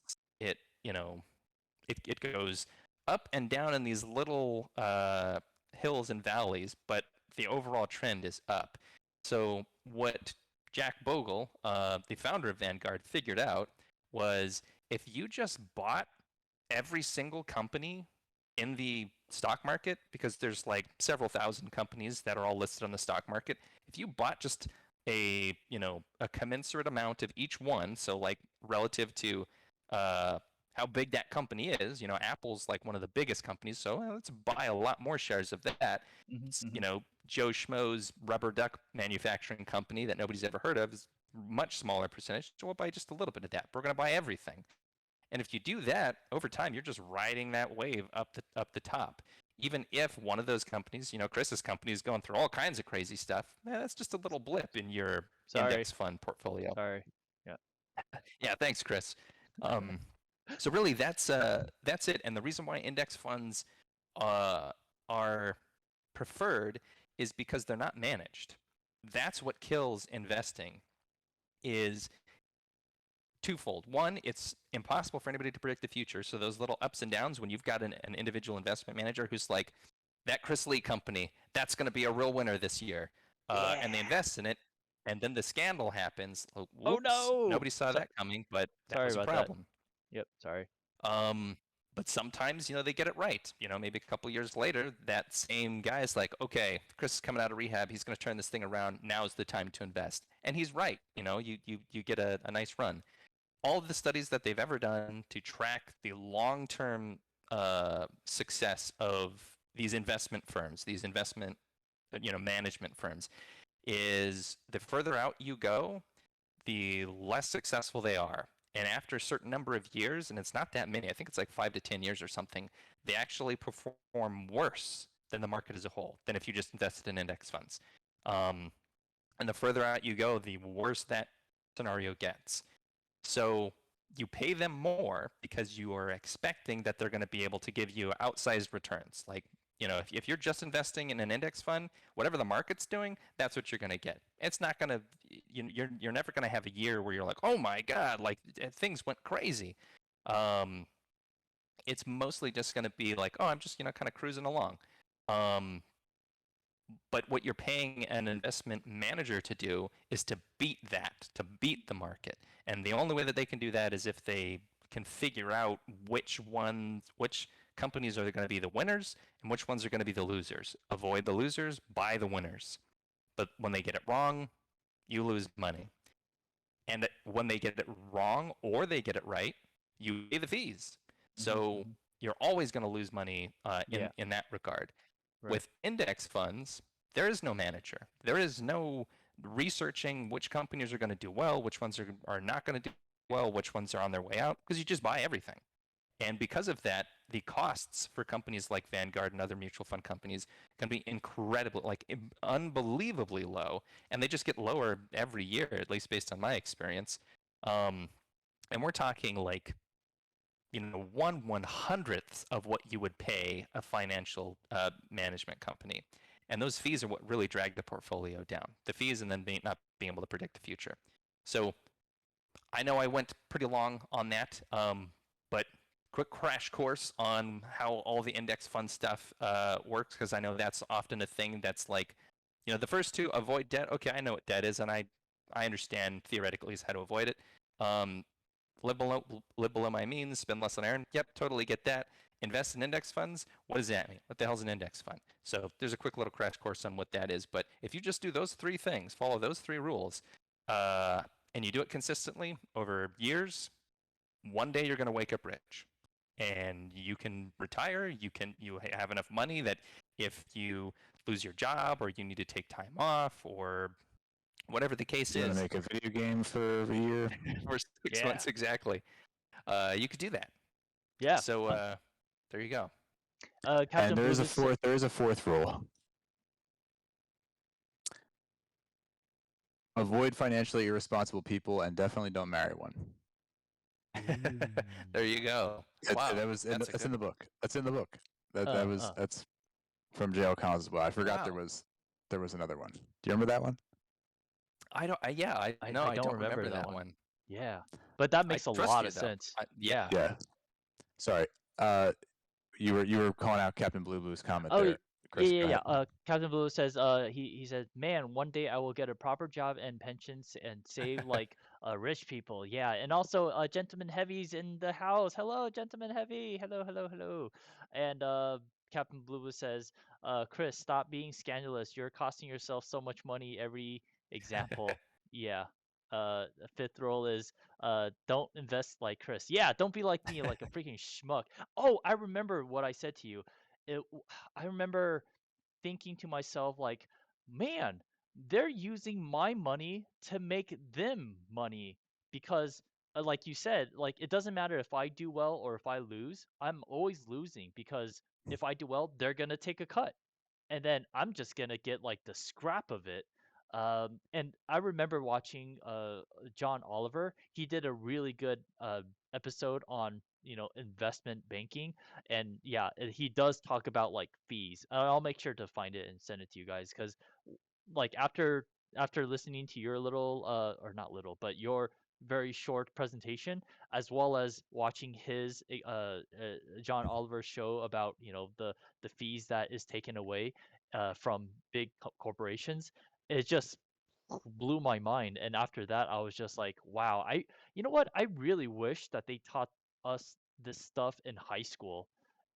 Just stuff that we don't learn about. It's so, I wish. I want to say one thing, because Captain Blue said I couldn't even save 50%. Most people can't. The only way that I believe, unless you're making just an absurd amount of money, The only way you can actually really do that is that living below your means part. Like, you got to live really way below your means. When I was living in Japan, I almost never ate out at restaurants, with a few exceptions. I would go to restaurants with these two fine gentlemen here to have ramen and Indian food and talk shop about creative stuff. God, it's But for so the most good. part, I brown bagged my lunch every day. I ate, and still to this day, mostly eat like rice and beans for almost every meal. Didn't travel, didn't go on vacation. I don't own a car, which is very unusual in the United States, and costs a lot of money to own a car. So, in order to hit that 50% mark, you really have to be pretty outside the box in terms of what is like normal, like living a normal lifestyle for your income level. You really have to live well below that, and it can be tricky because it's uncomfortable, especially when you're used to living at a certain level, and you get a little promotion, you get a little salary increase, whatever, or you your lifestyle inflates to meet the level of your salary. And it makes sense because other people who are working with you or who are at that level, that you're all kind of living similar lifestyles. So when so and so is like, hey, we're going to go on a ski trip up to such and such place, most people it's like, oh yeah, sure, let's do that. I can swing that. um if you want to be the person who's saving that money, you have to kind of be socially awkward sometimes and be like, ooh, sorry guys, I love you and I'd love to go with you and hang out with you, but though I could afford that, I'm not gonna pay for that. I'm gonna put that money in this really boring indexed fund and stay home this weekend and maybe go for a walk in the park around my neighborhood and eat rice and beans all weekend again. But you can do it. It's just hard. You just have to Yeah. be pretty aggressive with how you live your life. Right. But Yeah. it is possible. It definitely is. And oh, go ahead, Richard. I'm just kind of saying like, yeah, here to what Michael said. Yeah. Captain Blue says, I also read a book and it gave the 3 rules too, but it also talked about that people tend to jump from stock to stock too often and cost themselves earnings. Ooh. Absolutely. You Yeah. got to be right twice. If you're going to invest in individual stocks, you got to be right when you buy it and when you sell it, and that's really hard to do.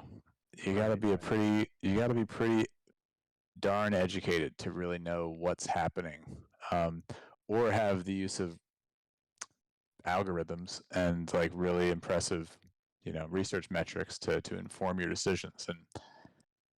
And none of us we don't have time for that. Mm-hmm.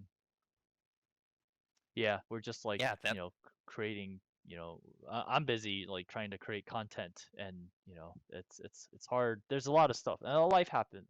Life happens, and there's just so many balls in the air to juggle, and it's hard. And leaving, just putting money every year into the VTSAX mutual funds, that's simple, and I don't have to worry about managing it, right? So that's like a good solution.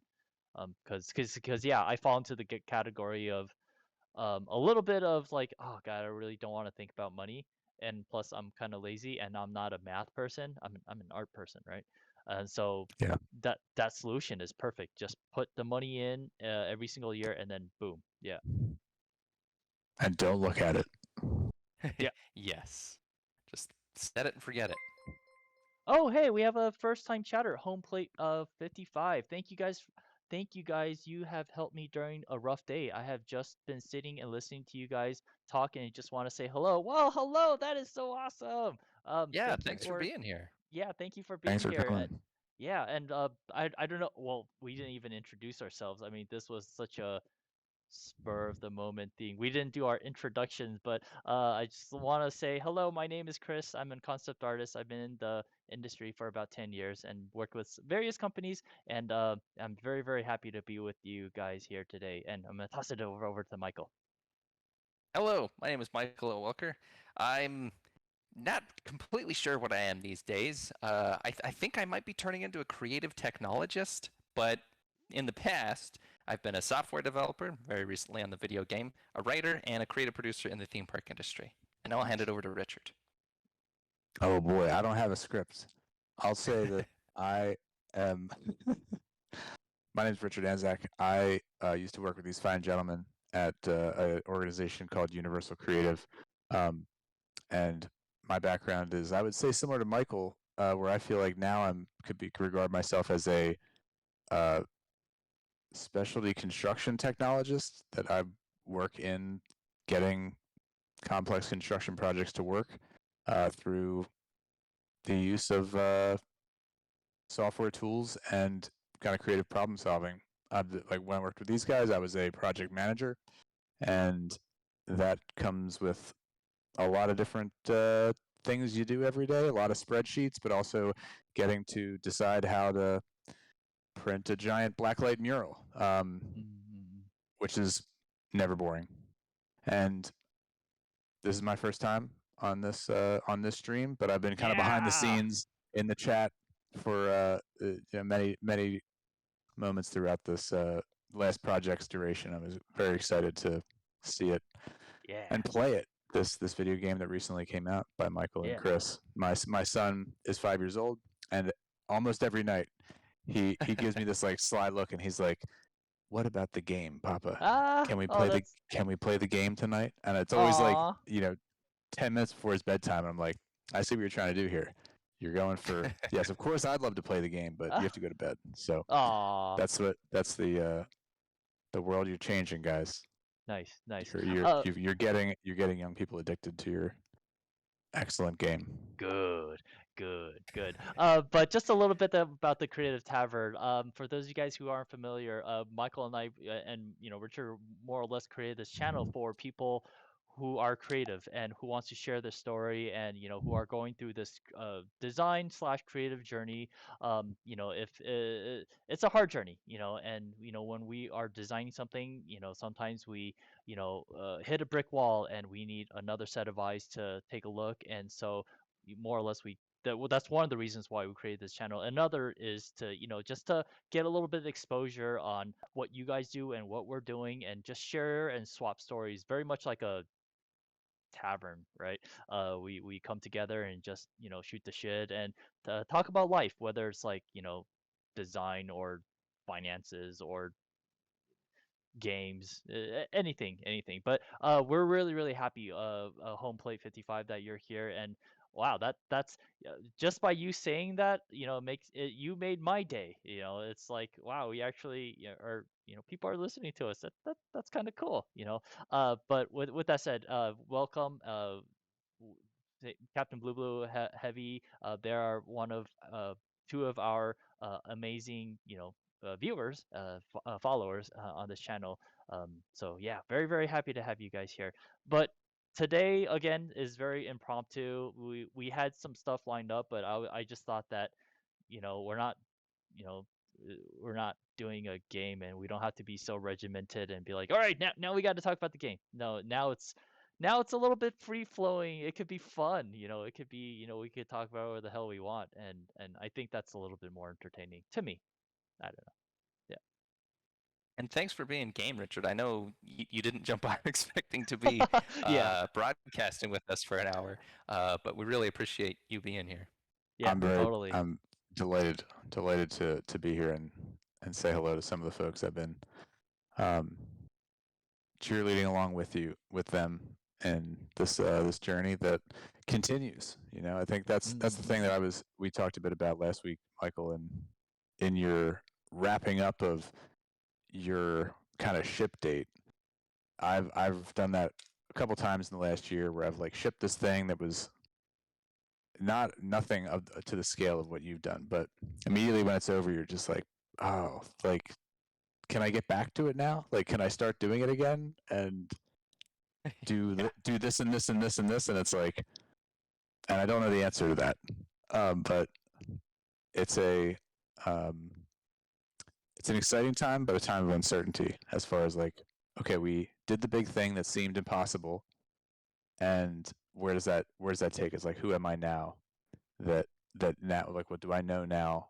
What can't I like unsee about this thing that I now understand in a different way. You know, like your projects recently, Chris. I'm interested to hear maybe a little bit more about some of the stuff on your plate, like I know you got your tarot cards going, and where that stands. Like do you have another kind of round of those that you're looking for a kind of ship date that's on the horizon of something like that? Uh, I mean, currently in the works, I have my Kickstarter for my little mini poker cards. It's called the Little Cuties.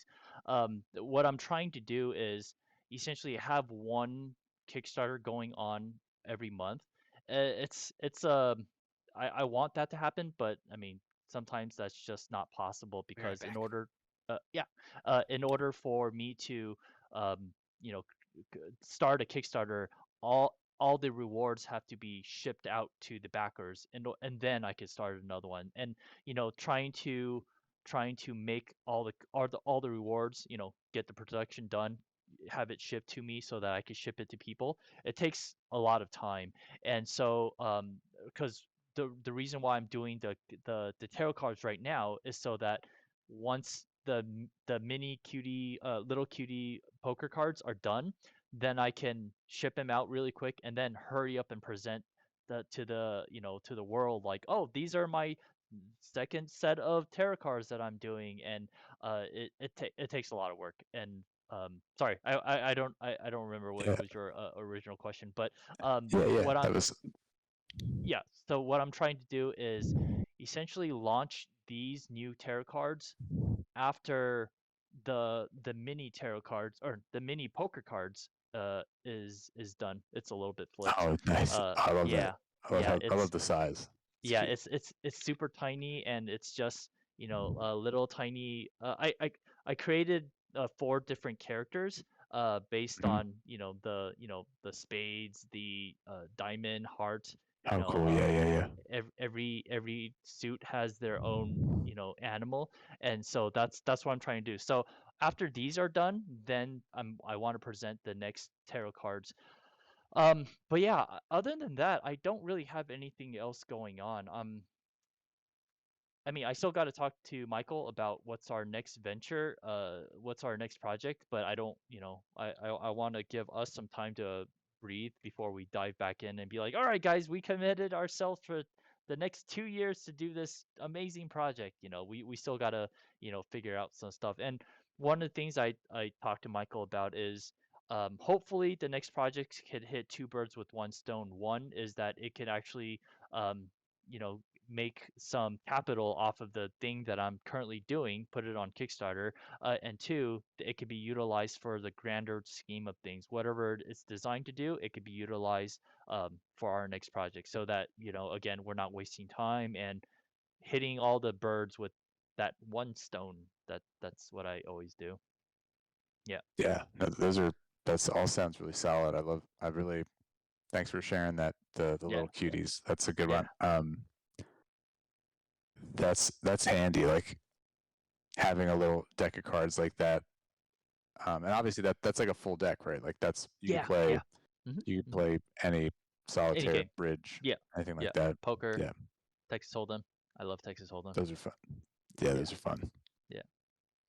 You got to get those out onto the strip there in Vegas, Chris. Mm. Yeah, You know, that's the thing. I mean, one of the things that Michael brought up is that, as one person, you can't do it alone. And I'm finding out that I can't do everything that I want to do. For example, I suck ass at social media, dude. I'm horrible at marketing. yeah, I could design the stuff, no problem, but trying to get it out there into ether, into the world, to like, hey everyone, aimlessly look at promote it. me. Yeah, exactly. Yeah, It's so hard.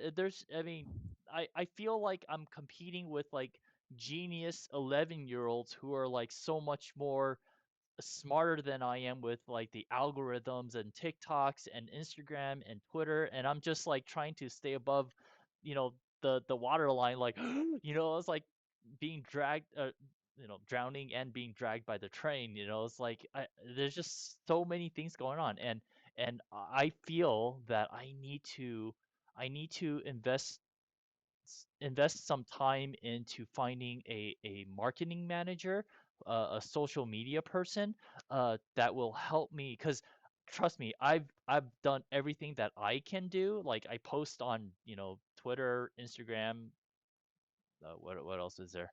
Facebook, um, Reddit, and I still don't get YouTube.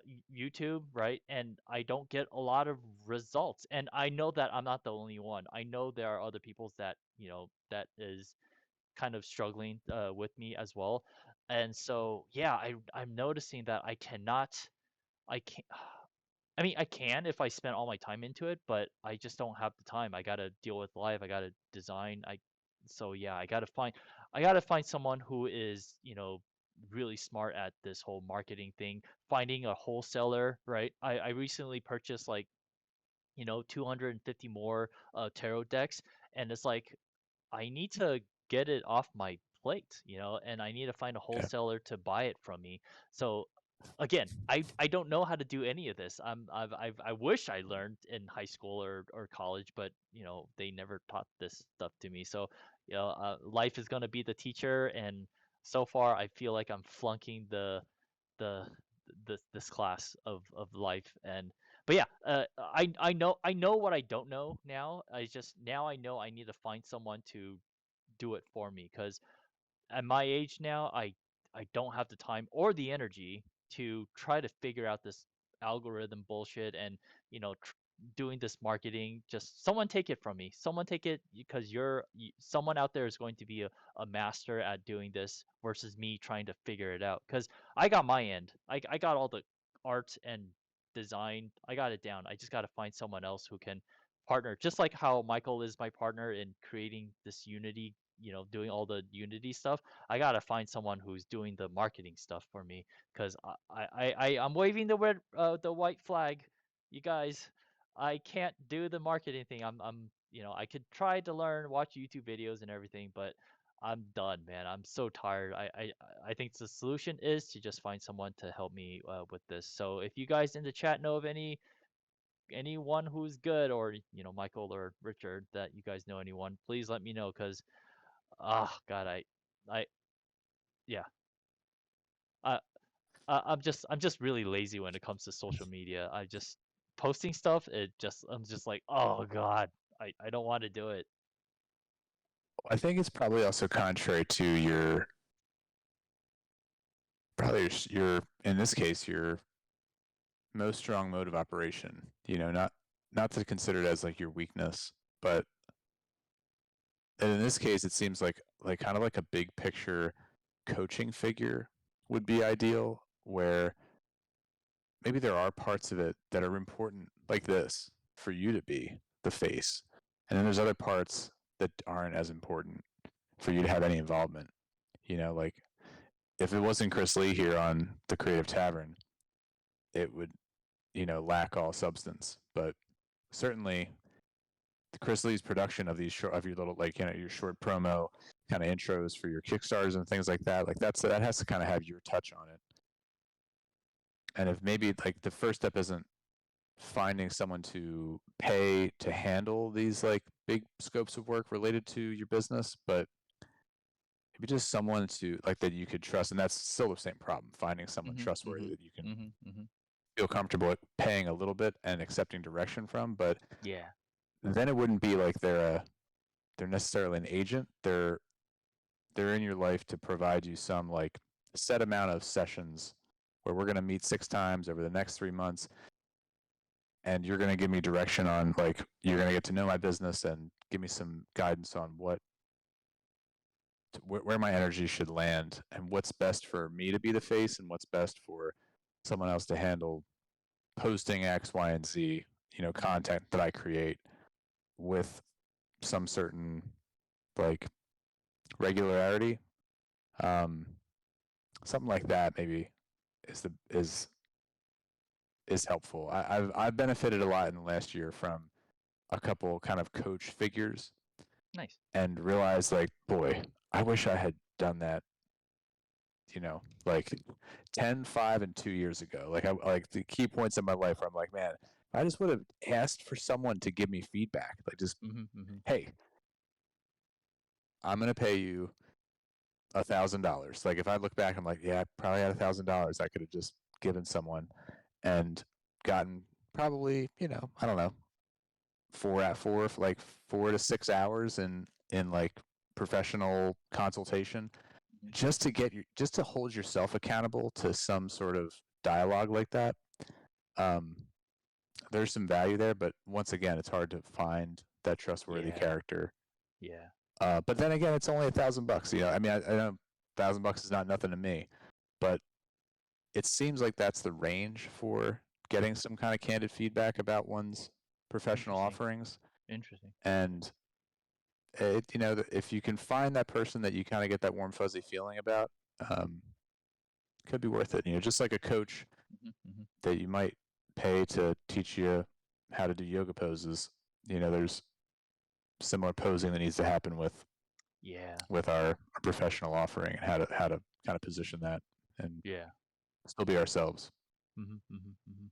Yeah, that's something I definitely need to look into because I've come to realization that as much as I'm trying to do the whole marketing aspect of it, it's not effective right now, and I know that this world is at this current phase in this world, it's all about social media, and it's tough. It's a tough game, and I'm not I'm equipped not good at enough it. to I don't know how to do it. So and that's the thing, like you said, like you hit it on the head.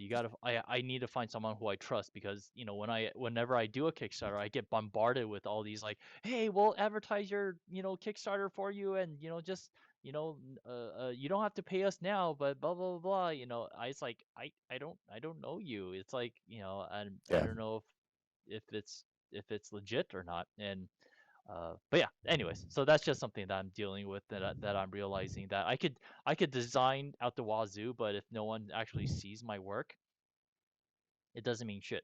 It's like if a tree if a tree falls in the forest, if no one hears it, does that it's that, right? So it's just like um and yeah, social media is so tough because once you post it at 12 p.m.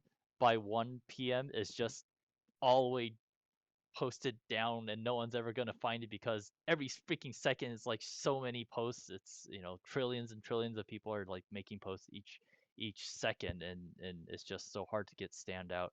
I'm sorry, I didn't mean to make this rant about social media. It's I think it's important. I know a lot of people feel that same way, especially people in the creative field who are we enjoy being at work, quietly listening to good music and maybe having some light conversation like this, but that is it's a different mode that some people are more comfortable in. I'm with you. I think all three of us are in the same boat.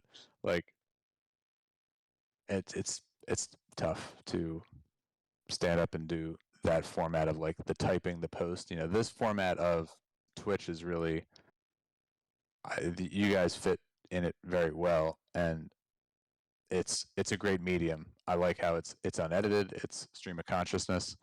But that posting, it's like journalism.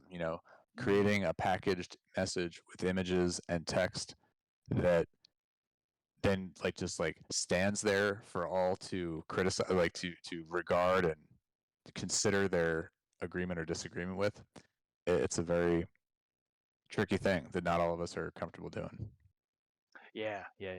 No, I appreciate the words, man. And I know what I have to. I know there's a piece of pie that is missing, and no matter what I do, it needs to be filled by someone else. Like for example, if you ask me to make a video game, I'm not touching Unity with a 10-foot stick. I would be like, Michael, help me, ah, please help me design this game. And yeah, that's I can't do everything. There's only X amount of hours in the day, and my energy only goes up to a certain point, and then I'm just like, oh, I'm done. I'm so tired. Um, Yeah. yeah. Yep. Let's talk about let's all talk about it again sometime soon. And I think there's it's just worth talking about. It gets your brain working.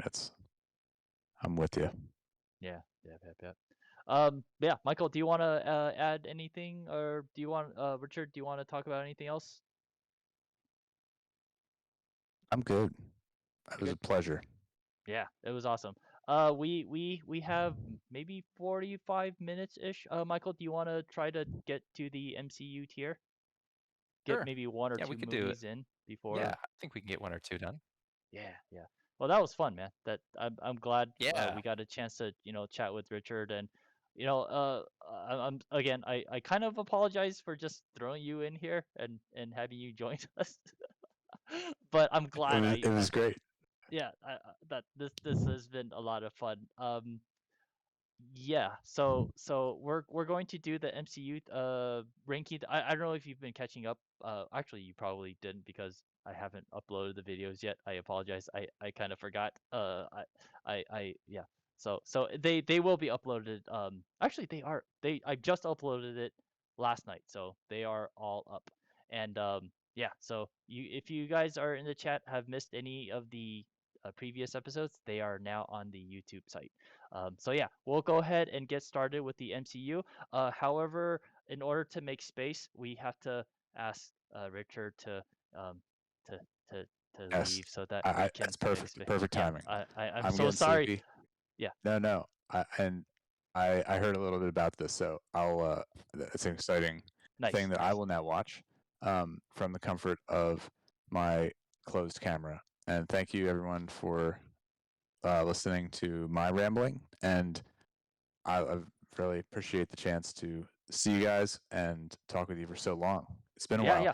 I'll just say in closing, it's so serendipitous and romantic that we're able to all talk in public like this today, because tomorrow or the next day is the last day that the Currency of Sanity podcast will be available on the web, and it will go away. I have all the episodes saved, but I just got tired of paying for the SoundCloud subscription. But Oh. in summary, to the room, to close, Michael and Chris and I recorded a couple podcast episodes that we put on the web years ago. I'm gonna post them to YouTube, just so that they can be there for anyone. Like one day wants to be like, hey, like where is that live? And I can have it on for free on YouTube. I just got tired of paying for SoundCloud. Yeah. But long story short, I must say it probably was almost 2 years ago to the day that we set up our first plan to do the first podcast that we did together. Right. It makes me feel good that we've kind of come full circle. Can I ask because the original plan and you guys are seeing behind the scenes kind of like Michael and I talked about what the Creative Tavern is all about is essentially a place where all three of us can kind of come together. So with that said, are you ever thinking about making your own Twitch channel to do kind of the, podcast, talk show that it's your own channel that you could do whatever you want, and not having to, do SoundCloud?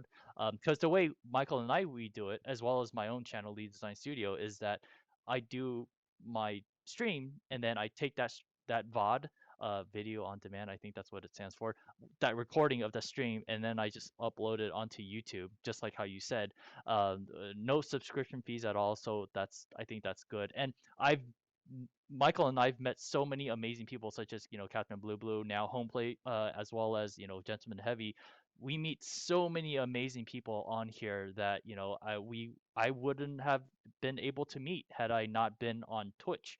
I met people in Australia, New Zealand, Germany, Slovenia, Japan, so many people, and it's freaking awesome. So with that said, I'm just trying to get you, as well as Michael, to do your own to do your own stream, so that you guys can build up your your following slash cult slash people who like your content.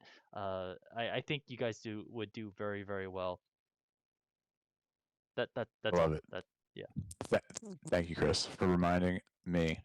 And there's something in the works. I Nice. can't tell Good. what form it's taken yet, but it's become clearer and clearer in the last I'd say month.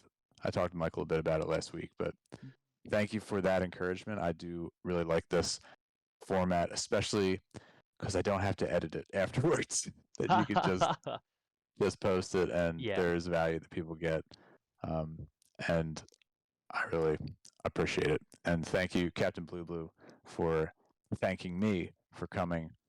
Thank you for being here tonight, and for now I can join you back to keep cheerleading these fine gentlemen from the Yeah. chat, and we'll do this again soon. Yeah, we'll hope. I mean, anytime you want to come on and just just chat, I think that's awesome. I mean, Michael and I could talk, but having a third person with your knowledge and wisdom, that just makes the the stream even better. So Thank you. That's my pleasure, and I really loved it. I feel great.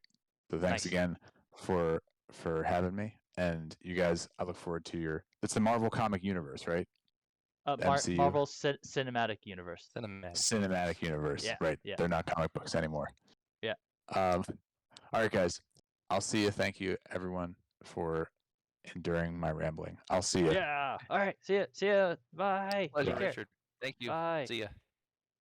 Oh, boy, I'm sure he didn't expect that to happen. It was like, oh God, I'm being wrangled into the show. Oh no. But that was really Like, bringing donuts into the newsroom and be like, "Oh, hey, you want to sit down into the chair here? We're gonna put you in the hot seat and we're gonna interview you Yeah, for the next 60 minutes." and here's your That mic. camera's live. Yep, Oh, yep, geez. exactly. But yes. All right, you guys, we're going to What a take a good look. sport. Yeah, I think that's one way to get him started, on Twitch, because I want to get all you guys to start Just streaming. force him into it. Yeah, Gotcha. yeah. You Gotcha. thought you were here chatting with us privately. You're on stream now. Look how Alright. easy it is. Oops, shoot. I will say though, like jokes aside, thanks to you, it has made it a lot less scary for me to do this because you were doing streaming long before me, and it's only been because you've been leading the way that I've been able to actually get out here and be like, oh, okay, yeah, Mm, I could do this when I get off my butt and do it. yeah, It no, won't be as scary as it would be if I was, I on my own. yeah, absolutely. Because I'm by nature, I'm a very introverted person. I don't really talk to crowds. I just more or less talk to you and maybe Chris Mays, and that's about it. But with Twitch, when I first started, it was like talking to a camera is like I'm not seeing anyone, so I'm more or less talking to thin air, and it's weird. It's freaking weird. But after a while, you get used to it, and that people are watching you, and so you kind of get comfortable and you get to know the people in the chat. You again, you meet like some amazing people like Captain Blue and Heavy, and there are some characters out there, right? That you eventually will meet, but hopefully, you won't, because yeah, the space is really big, and the good people outweighs the bad people is what I'm experiencing so far. All right. But yeah, thank you for saying that, Michael. I really appreciate it, dude. Okay. So if I remember, our next movie that we're going to do. Real quick, what are we doing here, Chris? Yeah. So what we are doing is we are ranking all the MCU movies on this tier, the S through F tier. And for the past, I want to say two sessions already, two streams that we've done, we have got all the way up to any movie that is before Ultron. Yep, correct. So we're Yeah. going through them chronologically in order of release date. So we started with Iron Man, the very first Marvel movie that got released, and we'll go all the way up to Multiverse of Madness. Doctor Strange and the Multiverse of Madness is the most recent one that has been released. Yeah, I haven't seen that one yet. Oh, okay. Well, yeah. have you seen Thor: Love and Thunder? I have not seen that yet, but it's okay. I could not rate that yet. I mean, I'll rate Just it whenever. throw a dart at the board and be like, Yeah, Thor: Love and Thunder, that's S tier. yeah. All right, so tonight we will be talking about the Avengers Age of Ultron first. Michael, do you want to go first? Sure, I can go first. So, Age of Ultron.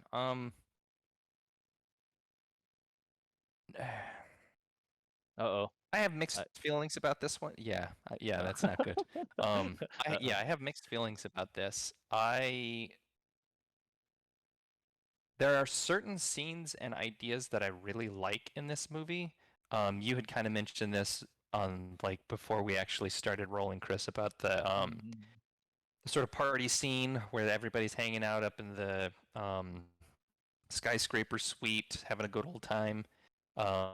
That's super cool to see these like iconic superhero characters hanging out with each other. And one of my favorite things in all of the MCU, like one of my absolute favorite shots, like a single shot, is the shot where they're all around the table and Thor's hammer is on the table, and they're all laughing because like nobody can lift it, right? It's too heavy. And the only person who can lift it is like is Thor, or he who is worthy, right? That's the Mjolnir thing. And Thor's just sitting back laughing at everybody, and then Cap Yeah. Rogers, he Yeah. gets up there and he grabs onto it, and it moves a little, and you see Thor kind of go like he Yeah. the like expression on his face that it's just priceless. Yeah. And I thought that was just so awesome. Like I loved that.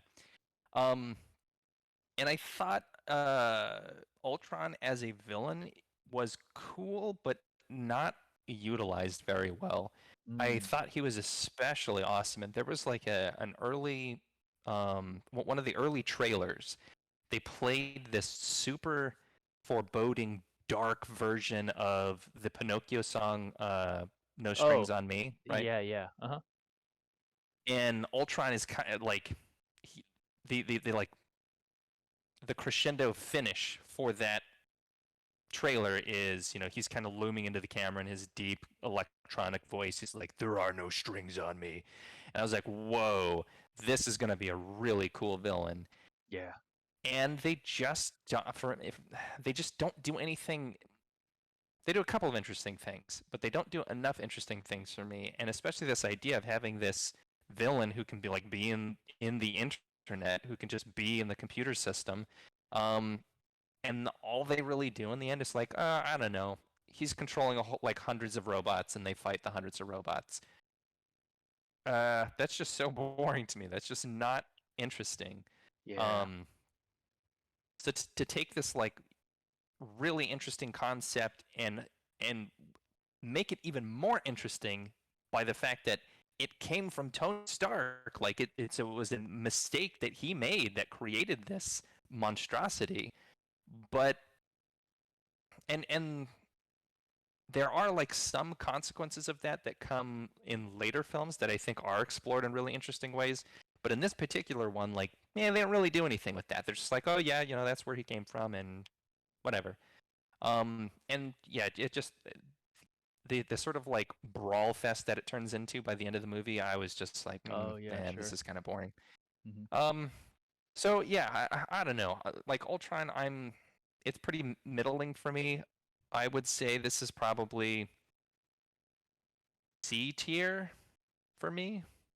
I would put it Michael like says C. I would put let's see. I'd put it above original Avengers though. Oh, Because okay. there were a couple of things that I liked about it. Uh, whereas like Avengers, the original Avengers was kind of just, a solid C all the way through, that it really didn't do anything to me that I thought was above that. There Mhm. were a couple of things in Ultron that I thought were much, much better than the rest of the movie that it's in, which I kind of Mm. already mentioned. But yeah, Mm. generally speaking, those are my thoughts on Ultron. Nice. Nice. I think I agree with you, and I'll just go ahead and do this right now. I also think it's a C, and it's it.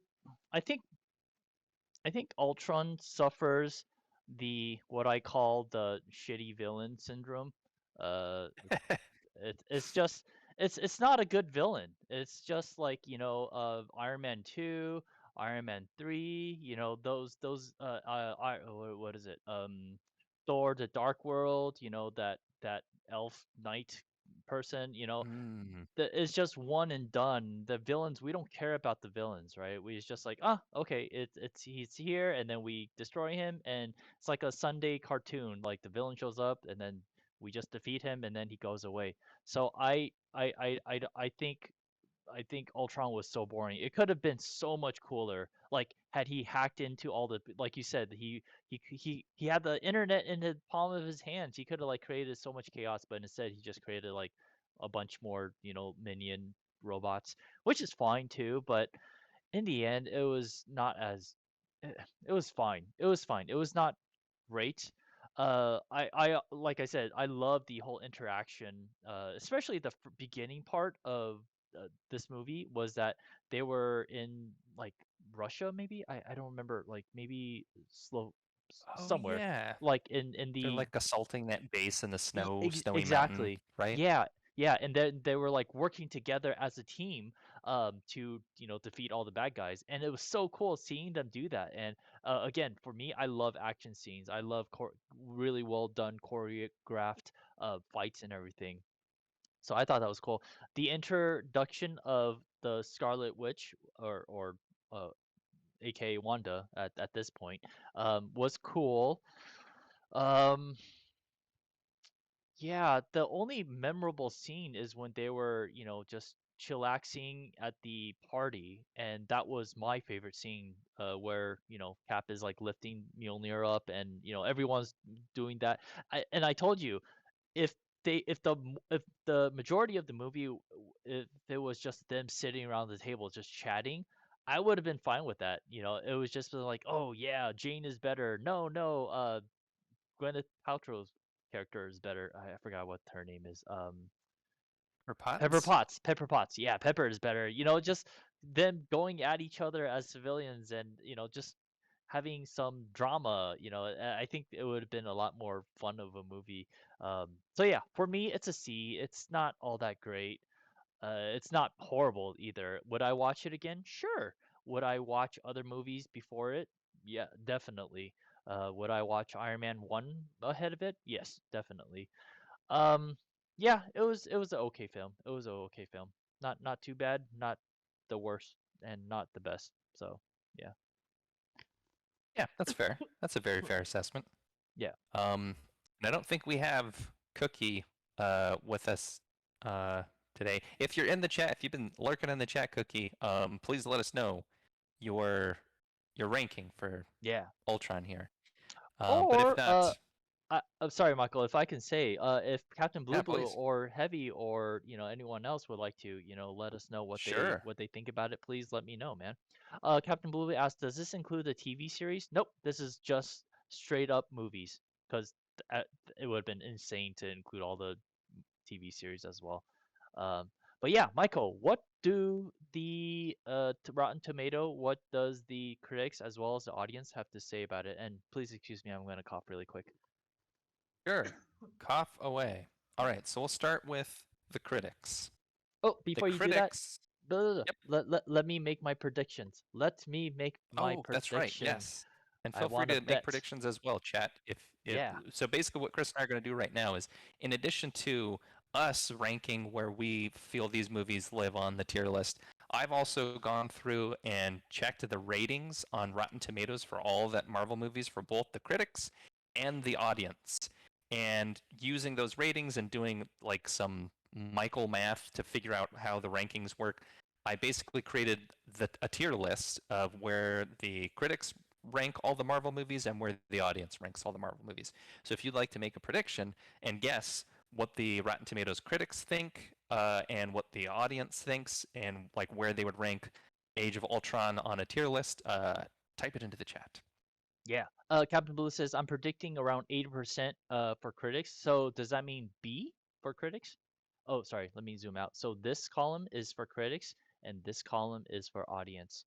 And Well, So the Michael math that I kind of hand waved away a second ago, it's a little bit complicated. It couldn't end up being just like, oh, for S tier it's like 95% to 100%, and for A tier it's 90% to 95%. Doing like these 5% increments. I couldn't really do that because the way critic scores and the audience scores compared, that wouldn't have like actually resulted in an accurate representation of how they felt about those movies relative to each other. So it doesn't quite work that way. I did my best to try to like find like S tier for the critics kind of falls into this range. But S tier for the audience is actually different because they weighted things quite a bit differently. The short version of that is the critics generally had a pretty like a pretty smooth bell curve of like how they a smooth distribution of like where things fall. The audience was kind of more extreme, and that's a hint for you going forward, where these things fall. The audience tend the audience very specifically. There's one movie that they loved so much that it pushed all the other ones down, and there was one movie that they hated so much that it pushed all the other ones up. So the audience scores are kind of like congested in the middle, and the critic scores are a little bit more evenly distributed. Mm-mm. We have KingCast in the chat now. King says, heading out to work, but Winter Soldier is S tier, mofos. So perfect, so amazing. Yeah. Y'all be well. Thank you so much, KingCast. Hope you have a wonderful night at work, man. Please stay safe, take care, and yeah, take care of your body too, man. Take care of your body. Okay. Captain Blue says Americans grades by percentage in school, right? What is C in percentage? KingCast says 71 to 79. I always thought it was 70% to 79 because 70 to us, or to me at least, 70 is C minus, Yep. and then 79 is C plus. Yeah. Yes. Yeah. For like school grades, that's how that Yeah. works. Right. You can't quite apply that here because Yeah. we don't have S grades in school. You're Like right. you've got Right. A through F without any E. Yeah. But in the world of like meme ranking, S is just like, oh my god, it's god tier Right. level. God tier. Yeah. So Captain Blue, if you wanted to put the Age of Ultrons, where would you put it? Like S, A, B, or C? You don't need to give us the percentage. Just tell us exactly where you would like to put it, Yeah. and we will put Which it. tier? Yeah, which tier? And so what I think, Michael, I feel that in Ultron, critics put it in the B tier, and Okay. I think that the audience puts it in the C tier. Okay. I might be wrong, but I'm Fair just taking assessment. a stab. Sure. We'll give Chad a second here. If you got any last guesses, I'll Yeah, give you a let us second, know. and then I'll tell you what we got. Captain Blue says never seen it, but poster gets a C. Gray and bland, but serviceable. Jeez, man. Is it that bad? Well, It's not that bad, is it? well, I mean, he is right. That is pretty gray. I mean, those that's true. with the exception of Captain America's shield, the logo, and Iron Man. All those colors are pretty muted. Yeah, that is true. It's like a steel gray. Yeah. Well, I guess Black Widow's hair is also kind of a little focal point there. Yeah. Popping a little bit. All right, so let's see how accurate we were. The critics' score for Age of Ultron. B tier. Yeah. B is in boy. I got it right. Yeah. Good job, Chris. Yay. All right, let's see if you if you've finally become in tune with the Rotten Tomatoes scores. Oh God, I don't maybe think you're so. channeling Cookie tonight because Cookie was so good at guessing these. Oh, that's true. So the Rotten Tomatoes audience score for Avengers Age of Ultron is C tier. Ah, I can't believe I got both Correct right. again. Oh yeah, baby. Question: is Age of Ultron in front of anything, or for the critics? For the critics, let's see here. It is the bottom of B tier, so it's below all of those. Wow. Oh, okay. So it was actually well placed. Okay. And let me guess. And okay, I'm gonna say it's above the rest for the correct. audience. Yeah. Okay. You're on fire. I'm on fire, baby. Cap says I have never seen any of these movies, so all my grades are just by poster alone. Totally okay. That's right. I'm judging the book by the cover. Hey, you got it. You do what you Everybody got to does do, it. man. Yep. Exactly. All right. Next I'm movie. surprised that you haven't seen any of these movies, Captain Blue Blue. That's interesting. I mean, no judgment. I'm Oh, just shoot. surprised. Sorry, guys. My computer is freaking out Uh-oh, a it's little bit. freaking out. Give me 1 second. I'm going to do Control Alt Delete and then Uh-oh. Control Alt Delete. So to get my control back of my stupid computer. Sometimes it does this. Um, Oh, weird. Where yeah. it Okay. like hijacks your mouse and keyboard Yeah. controls or Exact. something. Yeah. It it automatically pushes down the window key, and then so when I push F, the the action of window F happens. It's weird. It's really weird. I've Hmm. learned that in order to get out of it, I have to do the Control Alt Delete, Control Alt Delete. It's so stupid. Anyways, Yeah, that's lame. next movie is Ant-Man.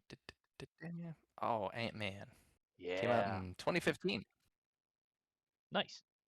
I think I went first last time. How about you go first, Chris? What'd you think of Okay, Ant-Man? sure. I thought Ant-Man was a lot of fun. Ant-Man was such a different feel of this movie. It felt a lot more comical, and it had Paul Rudd in it. I love Paul Rudd. He's such a good guy in my opinion. I also love Eva Evangeline Lilly. Is that how you say her name? Evangeline Lilly.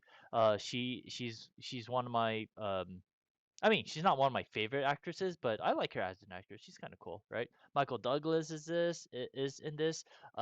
Michael Pena is also really cool. And I thought the story was actually kind of fun. It was kind of fun. It was a really just it was more or less an origin story, right? And it's also kind of like a second generation of Ant-Man because as you guys know, obviously spoiler, I feel sorry, sorry Captain Blue Blue, is that Michael Douglas's character was actually the first Ant-Man, and he and I can't say her name, uh Ev, please help me, Michael. I think it's Evangeline Lilly. Evangeline Lilly. Evangeline Lilly is her daughter, and they team up to help Paul Rudd in order to become Ant-Man, and I thought it was really cool, and the fact that they actually got a little cameo with oh crap, I forgot his name, the guy with the wings, um shoot. Oh, Falcon? Falcon, yeah, yeah. They got Falcon in the movie as well. That was kind of cool. Um, yeah, I liked it. So, I mean, gosh, what else can I say about it? I only had positive feelings. I watched this movie probably, I want to say 3 times in my life, and every single time I watched it, I had a really good time. So I will put it in the B tier. It is B for me, and I'm going to put it below everything else. And yeah, Fair assessment. yeah, I wish I could talk more about it, but it's a good movie. But it didn't blow me away. But at the same time, I have nothing bad to say about it. That's why I'm putting it in B. Yeah, I think The that's fair. the end. And and by the way, Evangeline Lilly's character in the movie is her name is Hope, which is a Hope, lot easier to hope, hope. say Thank than you, thank Evangeline. you. So Hope, there you hope. go. Yeah, appreciate it. My All right, your pleasure. turn. Your turn. All right, so I'll just tell you right up front, I put this one in C tier Ah. behind Ultron. Whoa. Um, Oh yep, wait, hold on. and I'll explain why. Where's Eh, where's Oh, wait, Uh, oh, there you are. yep, you got it. So behind Ultron, but ahead of Avengers. Um, my C tier's getting a little crowded. Yeah, but it's okay. Oh wait a second. Behind Avengers. Avengers could still be here. Yeah, there you go. I have very similar things to say about Ant-Man that I have to say about Ultron. There are many things in Ant-Man that I love, including Paul Rudd. He's awesome. Like, well, he's awesome in everything that I see him in, even outside of the MCU. But especially as Ant-Man, I think he's great. He's just so charming and empathetic and funny. Mhm. Um, he's he's perfect for that role, especially because I went into this being like, there's really a superhero named Ant-Man that seems Yeah. like what could possibly be his powers that are interesting. Like that, does he lift heavy things? Um, it just seems dumb, especially if like because I had seen some of the like comic book covers where he's like really small, and I'm like, that seems like a stupid power. Like you're gonna get Yeah. squished. Yeah. Um, it's I went in kind of like with a little bit of the movie was already at a disadvantage with me, but they really impressed me. Like his abilities are, he does some really interesting things, and really, I think make good on the premise of his whole thing is changing scale, and it doesn't just mean he's bigger and smaller.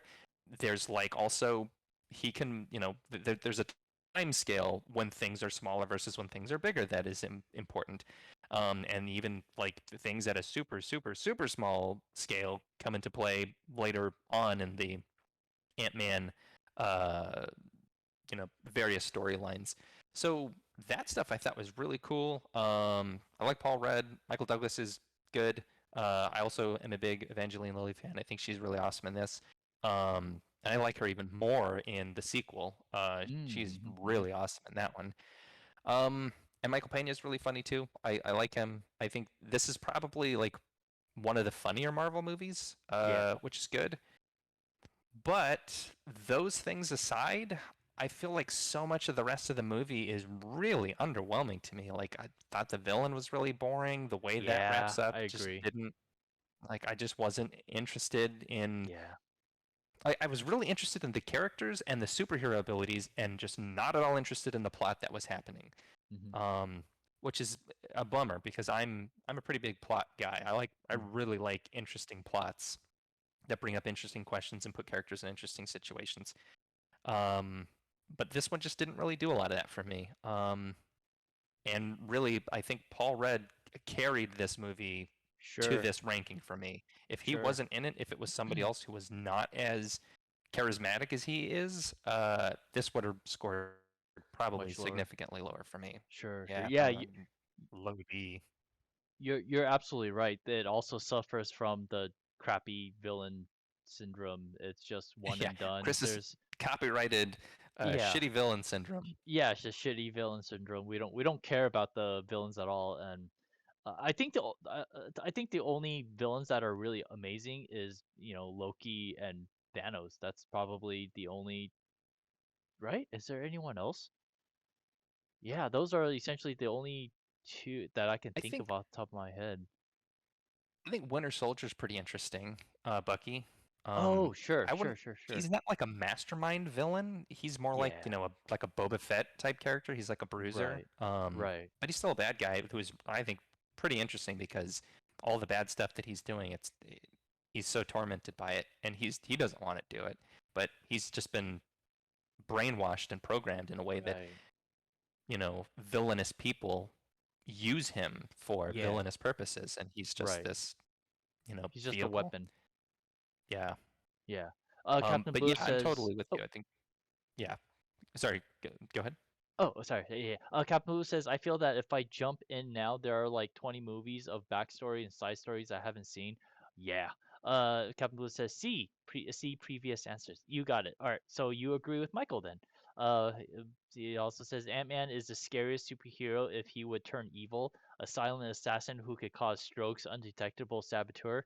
Yeah, absolutely. And it is. You're absolutely right. I mean, he could do a lot of damage. I mean, if you watch Civil War, you could see the potential damage that he can, do to, other superheroes. So it's actually kind of cool to see him going up against, Iron Man and, the Black Widow, right? But yeah, Michael, I totally agree with you. This movie it suffered from the shitty villain syndrome, and it's unfortunate. It's unfortunate, but Paul Rudd and it was just a fun movie to watch, and it was very jovial and it was entertaining. That's why I put it in B. Yeah, Yeah, yeah, nice. I think your assessment is fair too. Yeah, sweet. All right, so All now right, we're gonna predictions. I boy, this one's hard. I don't I know think how you're the going to be critics surprised too. really. Okay, Yeah, at least I'm one of going these I to think is surprising. I'm gonna put Ant-Man in A, and I'm gonna put Ant-Man in. Um, hold on. I'm gonna put him in B.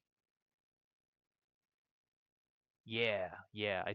Okay, Final answer. Final answer. answer's locked. Locked. All right, folks in the chat, if you'd like to take a guess on where you think the audience and critics, or the critics and audience in that order, would rank these, speak now or forever hold your peace. Cap Blue says A for critics, S for fans. Whoa. Wow, Wow. bold A guess. for, and then there you go. S for fans. There you go. All right. All right. The Rotten Tomatoes critics ranked Ant-Man in A tier. No, Chris nice. gets it right again. Yeah, I'm on fire. I'm on fire.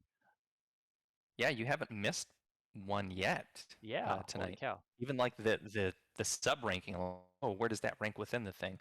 Yeah. Oh, which by the way, for this one, do you want to guess where that ranks Yes. relative to Winter Soldier? I'm gonna obviously it's gonna go below Winter Soldier. It'll be That's blown. correct. I would be blown away if it was actually better than Winter Soldier. Jeez. Yeah, no, you All right. you Good. got it. Good. All right, and the audience, the fans rank Ant-Man in B tier. Oh God, I got it right again. Holy shit. Yeah. You should run out and buy a lottery ticket after this Oh my stream. God, that's awesome. All right. I know, right? Holy cow. Wow. I'm seriously on fire tonight. Yeah, Okay. killing it. Yeah, awesome. Michael, do you Cookie want to would be stop proud. there? Do you want to stop there or do you want to keep going? Well, let's see. What is the next one? If The it's next the next one's one, Civil War. Civil War. Mm, I have thoughts on this. Yeah, I have thoughts on that one too. So I don't know if keep it for next week or next stream. yeah, let's save it for next stream. Nice. And we'll go into detail about that one. Yeah, yeah. So there you go. Very cool. Got a couple of I think we did at least 2 movies, right? We did Yeah, we did too. Ultron and Ant-Man. So that's pretty good. Yeah, Ultron. Yeah, that's not bad at all. So let's just take a look Coming at together. this. Let's Sure. take a look at this. So for me, Iron Man is God tier, the S tier. Oh, da da da da da da da da da da. All right, and then the A is Guardians Galaxy Avengers Iron Man 2. Sorry, I'm just soaking that in right now. Sure. Yeah, that's right. This is That's right. your A tier, right? This is my A tier. Through your call right now. And And this this is my is your B. B. B is Winter Soldier, Captain America, and Ant-Man. Okay. And then C is Age of Ultron and Thor. I might move Thor to D. I don't know. It's fine. And then D, it's Thor: The Dark World. And then Iron Man 3 is a piece of poop. Just it's a poop. I hate this movie so much. And just to shit on Iron Man 3 a little bit more, one of the other I realized like really annoyed me about that movie is the movies that come after that movie. Because in this one, at the end, they make a big deal about like, all right, Tony's, hanging up his hat. He's done being Iron Man. He's destroyed all the suits. They're all gone. And then immediately in the next like 5 movies that he's in, he's Iron Man again. It's like, Yeah, well, that's why true. did you even do that? Yeah, that is true. That's very true. I mean, they did Like the so, whole ugh. yeah, they did the whole scene of him with this thing, and then he threw it in the over the cliff or something like that, if I remember that correctly. Yeah. But And yeah, then I think like, what's the next movie after that one? He's like immediate. Winter. No, he wasn't in Winter Soldier. Avengers Age of Ultron is the next one that Iron Man is in. So the one we mm, talked about tonight. He's yeah, immediately Iron Man again. yep, Like, yep, why and did you even do that? yeah, and then he created another robot. So it's yeah, I don't like it. All right, let's take a look at yours. Oh yeah, S tier Iron Man #1, and number two, or I'm sorry, A tier, the Winter Soldier. Yeah. I don't know why. I feel a little bit ashamed of myself for not having Winter Soldier on A tier, but but that's how I feel. That's how I feel. Yeah, I don't think you should feel ashamed. Yeah. If you haven't seen it in a while, I would recommend going back and watching it and then seeing if you want to bump it up. But uh, based on my experience so far, because I have like thought in my head, okay, I would rank this movie in this place, and then I went back and watched the movie and was like, yep, that's exactly where I would have put it. So I think trust your gut. You're probably Yeah. right. Okay. All right. All right. This is your B tier. Good, right? Is it B? Yeah, B. Yep, I think so. This is B, Guardians Galaxy and Iron Man 2. I'm surprised you think, cause not a lot of people like Iron Man 2. I thought you were gonna shit on it, dude. I mean, I, I do have problems with that movie, but there are aspects of that movie that I really like, and there are enough of them that pull it up out of C tier, and Uh-huh. I think has a nice solid position in B tier. Particularly, and I mentioned it on the stream where we talked, but Sam Rockwell as Justin Hammer, it just wooed me. I was just Yeah. so enamored with him. I wish he was in that movie so much more. But yeah, I don't think it is nowhere near as bad as Iron Man 3. Yeah. And still feel pretty good about the movies that are below this one. Which But yeah, are. it's not perfect. So this is your I mean, C if tier. yeah, I mean, not to like give anything away, but I have a feeling that Iron Man 2 is going to be at the very bottom of my B tier. Oh. Okay. But you know, it's fine. It's been a Yeah, while no, since I've seen it. no, I'm glad that people like Iron Man 2, because when people shit on Iron Man 2, I'm like, why are you shitting on this? This is such a good film. It's weird.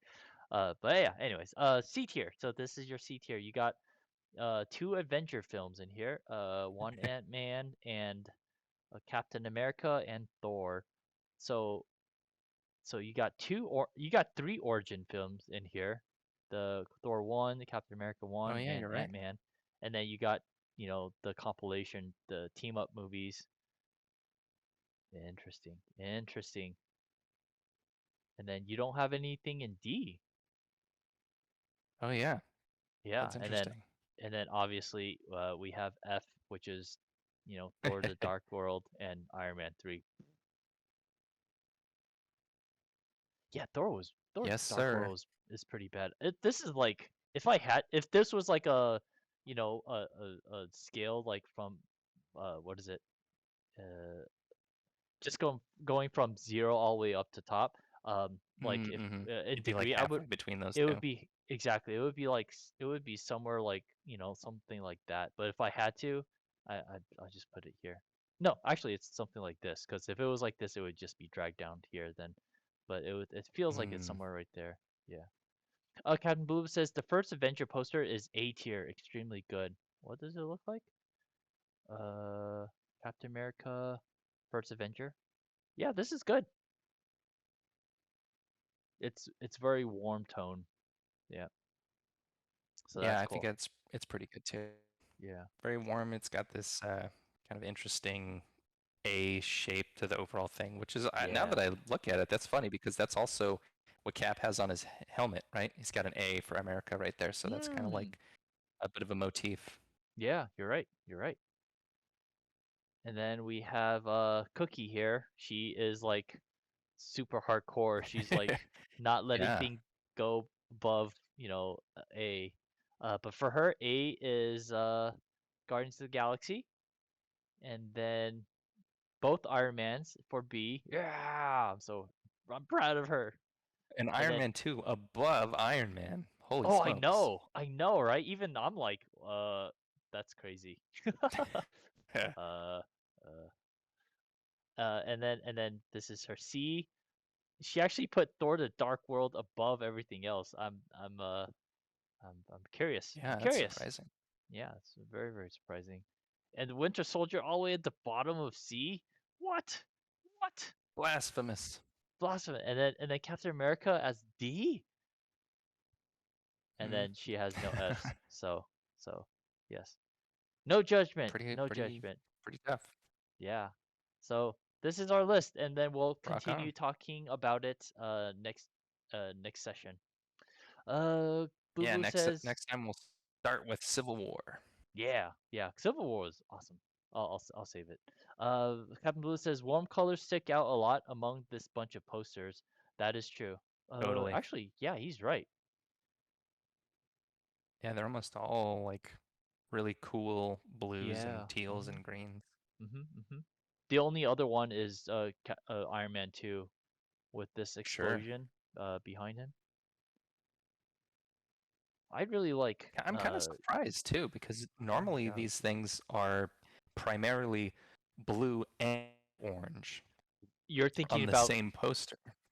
Star Wars. Star Wars is all about the blue and red Well, posters. like all like action movie, like even outside of Disney, Oh, like you're there's right. this You're right. really silly trend where you can see like all the Transformers posters are like Yeah. orange and Yep. blue, Yep. and Yep. the Fast and Furious orange and blue. It's like Yep. Yep. somebody up in marketing firm figured out that all these movies where we advertise the poster and it's got blue and orange in it, that adds 0.35 percentage points to the box office draw. So Right. make everything orange and blue. Yeah. Which the reason why they do that is because of complementary colors. Hmm. Orange and blue are complementary to one another, and that's why it's so pleasing to look at, and that's why it works. That's why it works. So very cool, man. This has been awesome. Thank you guys for hanging out with us and just watching us put this list together. Two movies at a time. How about that? Captain Blue says, yeah, light blue / orange was everywhere in the game industry too. It is the cool version of the yellow and red. Yeah. So very cool. This is awesome. So we're gonna go ahead and wrap up here. Thank you guys so much for hanging out with us. And again, thank you so much, Richard, for stepping on the show tonight. And that was really unexpected, and it kind of we just kind of did it and just like, oh, this is fun. This is awesome, and hopefully he'll come back to hang out with us a little bit more because I do enjoy just chatting, and it doesn't have to be like super structured, which is, when we're doing the video game, it's very structured, right?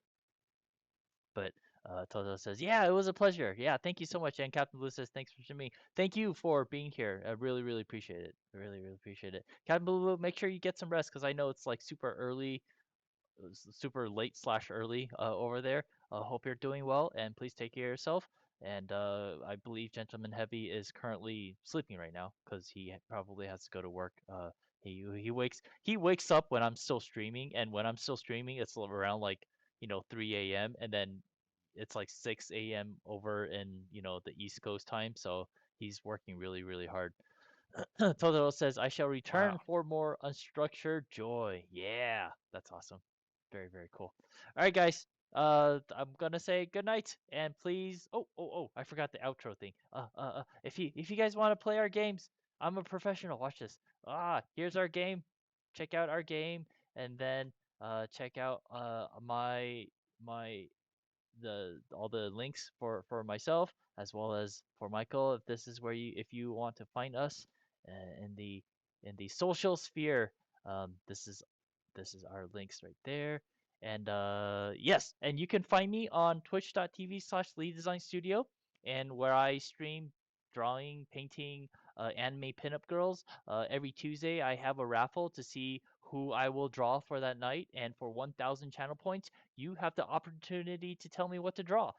Making sure that the rule is it has to be not a OC character and it has to be a female character. It could be included in the anime genre, video game genre, and or the movie genre. So yeah, that's where you can find me on every Tuesday and Friday, or Tuesday and Fridays at 7 p.m. PST.